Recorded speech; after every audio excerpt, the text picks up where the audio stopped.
Hi മക്കളെ, രാഹുൽ സാറാണ്.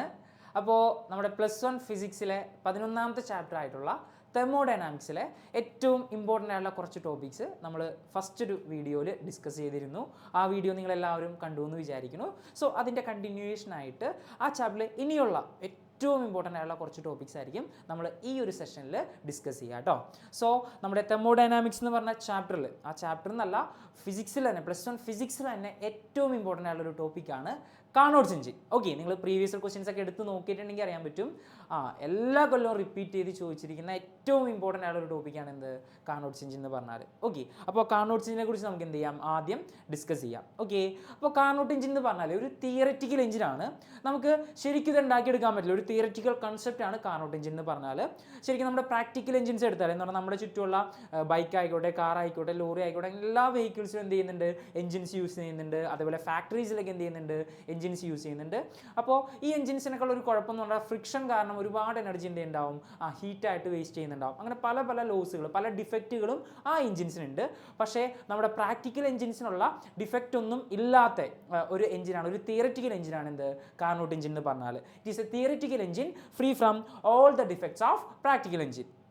Okay, ഇനി കാർനോട്ട് എഞ്ചിൻ എന്ന് പറഞ്ഞാൽ ഒരു പെർഫെക്റ്റ്ലി റിവേഴ്സിബിൾ എഞ്ചിനാണ്. എന്താ റിവേഴ്സിബിൾ എഞ്ചിൻ എന്ന് പറഞ്ഞാൽ? എന്ന് വെച്ചാൽ കാർനോട്ട് എഞ്ചിൻ ഒരു പർട്ടിക്കുലർ ഡയറക്ഷനിൽ മാത്രമല്ല വർക്ക് ചെയ്യിക്കുക, അതിൻ്റെ നേരെ ഓപ്പോസിറ്റ് ഡയറക്ഷനിലും. ഓക്കെ, നേരെ ആ പ്രോസസ് എന്ത് ചെയ്യാൻ പറ്റും, റിവേഴ്സ് ഡയറക്ഷനിൽ നമുക്ക് എന്ത് ചെയ്യാൻ പറ്റും, കാർനോട്ട് എഞ്ചിനെ വർക്ക് ചെയ്യിക്കാൻ പറ്റും. അതാണ് അതിനെ ഒരു റിവേഴ്സിബിൾ എഞ്ചിനാണെന്ന് പറയാനുള്ള റീസൺ. അതേപോലെ കാർനോട്ട് എഞ്ചിൻ്റെ ഫംഗ്ഷൻ എന്ന് പറഞ്ഞാൽ എന്താണ്, ടു അച്ചീവ് മാക്സിമം എഫിഷ്യൻസി എന്ന് പറഞ്ഞാൽ നമ്മൾക്ക് ഒരു എഞ്ചിൻ ഉണ്ടാക്കാൻ പറ്റുന്നുണ്ടെങ്കിൽ അത് ഏറ്റവും എഫിഷ്യൻസി ഉള്ള എഞ്ചിൻ എന്ന് പറയുന്നത് എന്തായിരിക്കും, കാർനോട്ട് എഞ്ചിനാണ്. കാർനോട്ട് എഞ്ചിനേക്കാളും എഫിഷ്യൻസി ഉള്ള എഞ്ചിൻ നമുക്ക് എന്ത് ചെയ്യാൻ പറ്റില്ല, ഉണ്ടാക്കാൻ പറ്റില്ല. ഓക്കെ, അതാണ് കാർനോട്ട് എഞ്ചിൻ്റെ പുറകിലുള്ള തിയററ്റിക്കൽ കൺസെപ്റ്റ് എന്ന് പറഞ്ഞാൽ എന്താണ്, it's function is to achieve maximum efficiency. Maximum efficiency ഉള്ള എഞ്ചിനാണ് കാർനോട്ട് എഞ്ചിൻ എന്ന് പറഞ്ഞാൽ. ഓക്കെ, സോ നമുക്ക് കാർനോട്ട് എഞ്ചിൻ്റെ പാർട്സും വർക്കിങ്ങും കാര്യങ്ങളോട്ട് എന്ത് ചെയ്യാം, എങ്ങനെയാണെന്നുള്ളത് നോക്കാം. ഓക്കെ, അപ്പോൾ കാർനോട്ട് എഞ്ചിൻ എടുത്താൽ അതിന് മെയിനായിട്ടും 4 പാർട്സ് ആണ് ഉള്ളത്. ഓക്കെ, 4 പാർട്സ് ആണ് ഉള്ളത്. First one, hot body or source. Okay, hot body അല്ലെങ്കിൽ സോഴ്സ് എന്ന് വിളിക്കാം. സെക്കൻഡ് പാർട്ട് നമ്മൾ കോൾഡ് ബോഡി അല്ലെങ്കിൽ സിങ്ക് എന്ന് വിളിക്കും, cold body or sink. And third one, working substance. And fourth one, insulating stand. Okay, ഇങ്ങനെ 4 പാർട്സ് ആണ് ഒരു കാർനോട്ട് എഞ്ചിന് ഉള്ളത്. ഓക്കെ, ഇത് ആ പാർട്സിൻ്റെ ഡയഗ്രാം കൂടി ജസ്റ്റ് ഒന്ന് വരയ്ക്കാനായിട്ട് അറിഞ്ഞിരിക്കണം. അപ്പോൾ ഹോട്ട് ബോഡി അല്ലെങ്കിൽ സോഴ്സ് എന്ന് പറഞ്ഞിട്ടുണ്ടെങ്കിൽ, ഓക്കെ, ഹോട്ട് ബോഡി അല്ലെങ്കിൽ സോഴ്സ് എന്ന് പറഞ്ഞിട്ടുണ്ടെങ്കിൽ ആ പേരിൽ നിന്ന് തന്നെ അറിയാം, ഹയർ ടെമ്പറേച്ചറിലുള്ള, ഓക്കെ, ടെമ്പറേച്ചർ ഹൈ ആയിട്ടുള്ള ആളെയാണ് നമ്മൾ സോഴ്സ് എന്ന് വിളിക്കുക. അതിൻ്റെ ടെമ്പറേച്ചർ നമ്മൾ T1 ആയിട്ടായിരിക്കും എടുക്കുക. ഓക്കെ, അതേപോലെ സിങ്ക് എന്ന് പറഞ്ഞിട്ടുണ്ടെങ്കിൽ എന്താണ്, ടെമ്പറേച്ചർ ലോ ആയിട്ടുള്ള ആളെയാണ് കോൾഡ് ബോഡി അല്ലേ, ടെമ്പറേച്ചർ ലോ ആയിട്ടുള്ളതാണ് നമ്മൾ സിങ്ക് എന്ന് വിളിക്കുക. അയാളുടെ ടെമ്പറേച്ചർ നമ്മൾ എന്തായിട്ട് എടുക്കും, T2 ആയിട്ടായിരിക്കും എടുക്കുന്നത്. ഓക്കെ അല്ലേ? യെസ്. അപ്പോൾ ഇങ്ങനെ 4 പാർട്സ് ആണ് ഇതിനുള്ളത്, ഒരു കാർനോട്ട് എഞ്ചിന് മെയിനായിട്ടുള്ളത്. അപ്പോൾ അതിനകത്ത് നമ്മളൊരു കാര്യം മനസ്സിലാക്കേണ്ടത്, നമ്മുടെ ഫസ്റ്റ് 2 പാർട്ട് എന്ന് വെച്ചാൽ നമ്മുടെ ഹോട്ട് ബോഡിയും അതേപോലെ തന്നെ കോൾഡ് ബോഡിയും സോഴ്സും സിങ്കും കൺസിഡർ ചെയ്താൽ ഈ 2 പേർക്കും ഒരു പ്രത്യേകതയുണ്ട്. അവർക്ക് ഇൻഫിനിറ്റ് തെർമൽ കപ്പാസിറ്റിയാണ്. എന്താണ് ഇൻഫിനിറ്റ് തെർമൽ കപ്പാസിറ്റി എന്ന് വെച്ചാൽ അവരുടെ ടെമ്പറേച്ചർ എപ്പോഴും എന്തായിരിക്കും, കോൺസ്റ്റൻ്റ് ആയിരിക്കും. അവരുടെ ടെമ്പറേച്ചർ എപ്പോഴും എന്തായിരിക്കും, കോൺസ്റ്റൻ്റ് ആയിരിക്കും. ഇപ്പോൾ സാധാരണ നമുക്ക് ചുറ്റുമുള്ള ഒബ്ജക്റ്റുകൾ നമുക്കറിയാം, ഒരു ഒബ്ജക്റ്റ് നമ്മൾ ചൂട് കൊടുത്താൽ ആ ഒബ്ജക്റ്റിൻ്റെ ടെമ്പറേച്ചർ എന്ത് ചെയ്യും, കൂടും അല്ലേ. അല്ലെങ്കിൽ നമ്മളൊരു സ്ഥലത്തു നിന്ന് ഹീറ്റിനെ റിമൂവ് ചെയ്താൽ അവിടുത്തെ ടെമ്പറേച്ചർ എന്ത് ചെയ്യണം, കുറയേണ്ടതാണ്. പക്ഷേ സോഴ്സിൻ്റെയും സിങ്കിൻ്റെയും പ്രത്യേകത, അവിടുത്തെ ഹീറ്റിന് എന്ത് ചേഞ്ച് സംഭവിച്ചാലും നമ്മൾ അദ്ദേഹത്തേക്ക് ഹീറ്റ് കൊടുത്താലോ അല്ലെങ്കിൽ അവിടെ നിന്ന് ഹീറ്റിനെ റിമൂവ് ചെയ്താലോ അവിടെ എന്ത് ചെയ്യില്ല, ടെമ്പറേച്ചറിന് ചേഞ്ച് ഉണ്ടാവില്ല. ടെമ്പറേച്ചർ എപ്പോഴും എന്തായിട്ട് നിൽക്കും, ഒരു കോൺസ്റ്റൻ്റ് ആയിട്ട് നിൽക്കും. അതുകൊണ്ടാണ് അവിടെ ഇൻഫിനിറ്റ് തെർമൽ കപ്പാസിറ്റി ആണെന്ന് പറയാൻ കാരണം. അപ്പോൾ സോഴ്സിൻ്റെയും സിങ്കിൻ്റെയും പ്രത്യേകത എന്താണ്, അവർക്ക് ഇൻഫിനിറ്റ് തെർമൽ കപ്പാസിറ്റി ആണ്, അവരുടെ ടെമ്പറേച്ചർ എപ്പോഴും കോൺസ്റ്റൻ്റ് ആയിരിക്കും. ദെൻ രണ്ടാമത്തെ ആളാണ് വർക്കിംഗ് സബ്സ്റ്റൻസ്. ഒരു കാർനോട്ട് എഞ്ചിൻ്റെ കേസിൽ നമ്മൾ വർക്കിംഗ് സബ്സ്റ്റൻസ് ആയിട്ട് യൂസ് ചെയ്യുന്നത് ഒരു ഐഡിയൽ ഗ്യാസ് ആയിരിക്കും. എന്താണ്, ഒരു ഐഡിയൽ ഗ്യാസിനെയാണ് നമ്മൾ വർക്കിംഗ് സബ്സ്റ്റൻസ് ആയിട്ട് യൂസ് ചെയ്യുക. ഓക്കെ, അപ്പോൾ ഈ വർക്കിംഗ് സബ്സ്റ്റൻസ് ഇവിടെ കാണുന്ന പോലെ ഒരു സിലിണ്ടറിലായിരിക്കും എടുത്തിട്ടുണ്ടാവുക. അപ്പോൾ ഈ സിലിണ്ടറിൻ്റെ പ്രത്യേകത, ഇതിൻ്റെ ടോപ്പിൽ ഒരു പിസ്റ്റൺ കണ്ട, ആ പിസ്റ്റന് മുകളിലേക്കും താഴത്തേക്കും മൂവ് ചെയ്യാനായിട്ട് പറ്റും. പക്ഷേ അതൊരു ഫ്രിക്ഷൻലെസ് പിസ്റ്റനാണ്. എന്താണ്, ഫ്രിക്ഷൻ ഒന്നുമില്ലാത്ത നല്ല സ്മൂത്ത് ആയിട്ട് മൂവ് ചെയ്യാൻ പറ്റുന്ന ഒരു പിസ്റ്റനാണ് നമ്മളവിടെ ഫിറ്റ് ചെയ്തിരിക്കുന്നത്. അതേപോലെ ഈ സിലിണ്ടറിൻ്റെ വോൾസ് നമ്മൾ കൺസിഡർ ചെയ്യുകയാണെങ്കിൽ നോക്കിയിടാ, ഈ 3 സൈഡും, ഈ സൈഡും ഈ 2 സൈഡും അതേപോലെ ഈ പിസ്റ്റണും ഇല്ലേ, ഈ 3 ആൾക്കാരും പെർഫെക്റ്റ്ലി ഇൻസുലേറ്റിംഗ് ആണ്. എന്താണ്, പെർഫെക്റ്റ്ലി ഇൻസുലേറ്റിംഗ് ആണ്. അതിലൂടെ ഹീറ്റ് ട്രാൻസ്ഫർ നടക്കില്ല, ഹീറ്റിന് എന്ത് ചെയ്യാൻ പറ്റില്ല, അതിലൂടെ കടത്തിവിടാനായിട്ട് പറ്റത്തില്ല. ഓക്കെ, ദെൻ ഇനി അതിൻ്റെ ബേസ് ഒന്ന് നോക്കി, അതിൻ്റെ താഴത്തെ പോർഷൻ നമ്മൾ കൺസിഡർ ചെയ്യുകയാണെങ്കിൽ ഈ റീജിയൻ നമ്മൾ കൺസിഡർ ചെയ്യുകയാണെങ്കിൽ ബേസ് പക്ഷേ എന്തായിരിക്കും, കണ്ടക്റ്റിംഗ് ആയിരിക്കും. അതിലൂടെ എന്തിന് കടന്നു പോകാൻ പറ്റും, ഹീറ്റിന് കടന്നു പോകാൻ പറ്റും. പക്ഷേ ബാക്കി 3 എൻഡിലൂടെയും ഹീറ്റ് ട്രാൻസ്ഫർ നടക്കത്തില്ല. അത് പെർഫെക്റ്റ്ലി ഇൻസുലേറ്റിംഗ് ആയിരിക്കും. അതാണ് അവിടുത്തെ വർക്കിംഗ് സബ്സ്റ്റൻസ് എടുത്തിരിക്കുന്ന സിലിണ്ടറിൻ്റെ പ്രത്യേകത. ഓക്കെ ആണല്ലോ? യെസ്. അപ്പോൾ പിന്നെ അതുകൂടാതെ ഒരു ഇൻസുലേറ്റിംഗ് സ്റ്റാൻഡ് കൂടിയുണ്ട്. സോ 4 പാർട്സ് ആണ് ഒരു കാർനോട്ട് എഞ്ചിനിൽ വരുന്നത്. ഓക്കെ, അടുത്തത് കാർനോട്ട് എഞ്ചിൻ്റെ വർക്കിങ്ങിലുള്ള സ്റ്റെപ്പുകളാണ്. ഓക്കെ, ഒരു 4 പ്രോസസ്സുകളാണ് കാർനോട്ട് എഞ്ചിൻ്റെ വർക്കിങ്ങിലുള്ളത്. ഈ 4 പ്രോസസ്സുകളെയും ചേർത്ത് നമ്മൾ വിളിക്കുന്ന പേരാണ് കാർനോട്ട് സൈക്കിൾ. എന്താ വിളിക്കുക? Carnot cycle. ഓക്കെ, അപ്പോൾ അതിനകത്തുള്ള 4 പ്രോസസ്സുകൾ ഏതൊക്കെയാണെന്ന് നോക്കിയേ. ആദ്യം 2 എക്സ്പാൻഷനാണ്, അതിനുശേഷം 2 കംപ്രഷനാണ്. ഓക്കെ, ആദ്യത്തെ 2 കേസിൽ എന്താണ്? ആദ്യം ഐസോതെർമൽ എക്സ്പാൻഷൻ, അതിനുശേഷം അഡിയബാറ്റിക് എക്സ്പാൻഷൻ. പിന്നെ അതേ പേരിൽ തന്നെ 2 കംപ്രഷനും, ഐസോതെർമൽ കംപ്രഷനും അഡിയബാറ്റിക് കംപ്രഷനും. ഓക്കെ, അപ്പോൾ ഏതൊക്കെയാണ് 4 സ്റ്റെപ്പുകൾ? Isothermal expansion, adiabatic expansion, 2 expansion, പിന്നെ അതേ പേരിൽ 2 കംപ്രഷൻ, ഐസോതെർമൽ കംപ്രഷനും അഡിയബാറ്റിക് കംപ്രഷനും. ഈ 4 സ്റ്റെപ്പുകളെയും ചേർത്ത് നമ്മൾ വിളിക്കുന്ന പേരാണ് എന്ത്? കാർനോട്ട് സൈക്കിൾ എന്ന് പറഞ്ഞാൽ. ഓക്കെ, അപ്പോൾ എങ്ങനെയാണ് ഒരു കാർനോട്ട് എഞ്ചിൻ വർക്ക് ചെയ്യുന്നത്, എൻ്റെ വർക്കിംഗ് എങ്ങനെയാണെന്ന് നമുക്ക് നോക്കാം. ഓക്കെ, സോ അവിടെ ഫസ്റ്റ് സ്റ്റെപ്പിൽ നമ്മൾ എന്ത് ചെയ്യുകയാണെന്ന് വെച്ചാൽ, ഫസ്റ്റ് സ്റ്റെപ്പ് എന്താണ്? ഐസോതെർമൽ എക്സ്പാൻഷൻ ആണ്. ഐസോതെർമൽ എക്സ്പാൻഷൻ്റെ സമയത്ത് നമ്മുടെ സിലിണ്ടറിനെ നമ്മൾ എടുത്തിട്ട് എവിടെ വയ്ക്കും? സോഴ്സിൽ കൊണ്ടുപോയി പ്ലേസ് ചെയ്യും. ഓക്കെ, നമ്മുടെ സിലിണ്ടറിനെ നമ്മൾ എവിടെയായിരിക്കും വയ്ക്കുക? സോഴ്സിലായിരിക്കും പ്ലേസ് ചെയ്യുക. ഓക്കെ, അപ്പോൾ സോഴ്സിൽ കൊണ്ടുവന്ന് പ്ലേസ് ചെയ്യും. അപ്പോൾ സിലിണ്ടറിൻ്റെ ഓൾറെഡി പ്രത്യേകത നമ്മൾ പറഞ്ഞു, സിലിണ്ടറിൻ്റെ 3 സൈഡും എന്താണ്? ഇൻസുലേറ്റിംഗ് ആണ്. അതിലൂടെ ഹീറ്റ് ട്രാൻസ്ഫർ നടക്കുമോ? നടക്കത്തില്ല. പക്ഷേ സിലിണ്ടറിൻ്റെ ബേസ് കണ്ടക്റ്റിംഗ് ആണ് അല്ലേ? അപ്പോൾ അതുകൊണ്ട് എന്ത് ചെയ്യും? സിലിണ്ടറിൻ്റെ ഈ ബേസ് കണ്ടക്റ്റിംഗ് ആയതുകൊണ്ട് ഈ സിലിണ്ടർ എന്ത് ചെയ്യുന്നു വെച്ചാൽ, അതിനകത്തുള്ള ഐഡിയൽ ഗ്യാസ് എന്ത് ചെയ്യുന്നു വെച്ചാൽ, ഈ സോഴ്സിൽ നിന്ന് ഹീറ്റിനെ അബ്സോർബ് ചെയ്യും. എന്ത് ചെയ്യും? സോഴ്സിൽ നിന്ന് ഹീറ്റിനെ അകത്തേക്ക് അബ്സോർബ് ചെയ്യും. അങ്ങനെ ഒരു Q1 എമൗണ്ട് ഓഫ് ഹീറ്റിനെ എന്ത് ചെയ്യും? നമ്മുടെ വർക്കിംഗ് സബ്സ്റ്റൻസ് സോഴ്സിൽ നിന്ന് അകത്തേക്ക് വലിച്ചെടുക്കും. ഓക്കെ, ആ ഹീറ്റ് വെച്ചിട്ട് അവൻ എന്ത് ചെയ്യും? എക്സ്പാൻഡ് ചെയ്യാൻ തുടങ്ങും. ഓക്കെ, അപ്പോൾ നമ്മൾ ഓൾറെഡി സോഴ്സിൻ്റെ പ്രത്യേകത പറഞ്ഞു, അവർക്ക് എന്താണ്? ഇൻഫിനിറ്റ് തെർമൽ കപ്പാസിറ്റി ആയിരിക്കും. ടെമ്പറേച്ചർ എപ്പോഴും എന്തായിരിക്കും? കോൺസ്റ്റൻ്റ് ആയിരിക്കും അല്ലേ? അപ്പോൾ കോൺസ്റ്റൻറ്റ് ടെമ്പറേച്ചറിൽ അവൻ ഹീറ്റിനെ വലിച്ചെടുത്തിട്ട് എക്സ്പാൻഡ് ചെയ്യാൻ തുടങ്ങും. അതുകൊണ്ടാണ് അതിന് നമ്മൾ എന്ത് വിളിക്കാൻ കാരണം? ഐസോതെർമൽ എക്സ്പാൻഷൻ എന്ന് വിളിക്കാൻ കാരണം. ക്ലിയർ ആണോ? ഓക്കെ, സോ ഐസോതെർമൽ എക്സ്പാൻഷനിൽ നമ്മൾ സിലിണ്ടറിനെ സോഴ്സിൽ കൊണ്ടുപോയി വയ്ക്കും. അപ്പോൾ അതെന്ത് ചെയ്യും? അതിൻ്റെ ബേസ് കണ്ടക്റ്റിംഗ് ആയതുകൊണ്ട് നമ്മുടെ സിലിണ്ടറിനുള്ളിലുള്ള ഐഡിയൽ ഗ്യാസ് അതിൽ നിന്ന് Q1 എമൗണ്ട് ഓഫ് ഹീറ്റിനെ വലിച്ചെടുത്തിട്ട് എക്സ്പാൻഡ് ചെയ്യാൻ തുടങ്ങും. ഇനി സോഴ്സിന് ഇൻഫിനിറ്റ് തെർമൽ കപ്പാസിറ്റി ആയതുകൊണ്ട് കോൺസ്റ്റൻറ്റ് ടെമ്പറേച്ചറിലായിരിക്കും അത് എക്സ്പാൻഡ് ചെയ്യുക. കോൺസ്റ്റൻറ്റ് ടെമ്പറേച്ചർ നടക്കുന്ന പ്രോസസ്സിനെയാണ് നമ്മൾ ഐസോതെർമൽ പ്രോസസ്സ് എന്ന് വിളിക്കുക. അതുകൊണ്ടാണ് നമ്മൾ അതിന് എന്ത് പറയുക? ഐസോതെർമൽ എക്സ്പാൻഷൻ എന്ന് പറയാം. ഓക്കെ, സോ അതാണ് ഫസ്റ്റ് സ്റ്റെപ്പ്. രണ്ടാമത്തെ സ്റ്റെപ്പ് എന്താണ്? Adiabatic expansion. അഡിയബാറ്റിക് എക്സ്പാൻഷൻ നമ്മൾ എന്ത് ചെയ്യുന്നു വെച്ചാൽ, ഈ സിലിണ്ടറിനെ നേരെ എടുത്തിട്ട് എവിടെ വയ്ക്കും? ഇൻസുലേറ്റിംഗ് സ്റ്റാൻഡിൽ കൊണ്ട് വയ്ക്കും. ഓക്കെ, അതാണ് സെക്കൻഡ് സ്റ്റെപ്പ്. ഇൻസുലേറ്റിംഗ് സ്റ്റാൻഡിൽ കൊണ്ട് വയ്ക്കും. ഇൻസുലേറ്റിംഗ് സ്റ്റാൻഡിൽ കൊണ്ട് വയ്ക്കുമ്പോൾ എന്താ പ്രത്യേകത? നമ്മുടെ സിലിണ്ടറിൻ്റെ പ്രത്യേകത നമുക്കറിയാം. ഓൾറെഡി അതിൻ്റെ 3 സൈഡും എന്താണ്? ഇൻസുലേറ്റിംഗ് ആണ്. ബേസ് മാത്രമാണ് കണ്ടക്റ്റിംഗ് ആയിട്ടുണ്ടായിരുന്നത്. പക്ഷേ ഇൻസുലേറ്റിംഗ് സ്റ്റാൻഡിൽ കൊണ്ട് വെച്ചാൽ ഈ ബേസും എന്തായിട്ട് മാറി? ഇൻസുലേറ്റിംഗ് ആയിട്ട് മാറി. പിന്നെ അതിൻ്റെ അകത്തേക്ക് ഹീറ്റിന് പോകാൻ പറ്റുമോ? ഇല്ല. അകത്തുള്ള ഹീറ്റിന് പുറത്തേക്കും പോകാൻ പറ്റുമോ? ഇല്ല. ഹീറ്റ് എക്സ്ചേഞ്ച് നടക്കില്ല. അതുകൊണ്ടാണ് ആ പ്രോസസ്സ് നമ്മൾ എന്ത് വിളിക്കുക? അഡിയബാറ്റിക് പ്രോസസ്സ് എന്ന് വിളിക്കുക. അപ്പോൾ ഹീറ്റ് എക്സ്ചേഞ്ച് നടക്കാതെ ആ സിസ്റ്റം എന്ത് ചെയ്യാൻ തുടങ്ങും? ഒന്നുകൂടി എക്സ്പാൻഡ് ചെയ്യാൻ തുടങ്ങും. സോ ഹീറ്റ് എക്സ്ചേഞ്ച് നടക്കാതെ അത് എക്സ്പാൻഡ് ചെയ്യുന്നതുകൊണ്ടാണ് അത് നമ്മൾ എന്ത് വിളിക്കുന്നത്?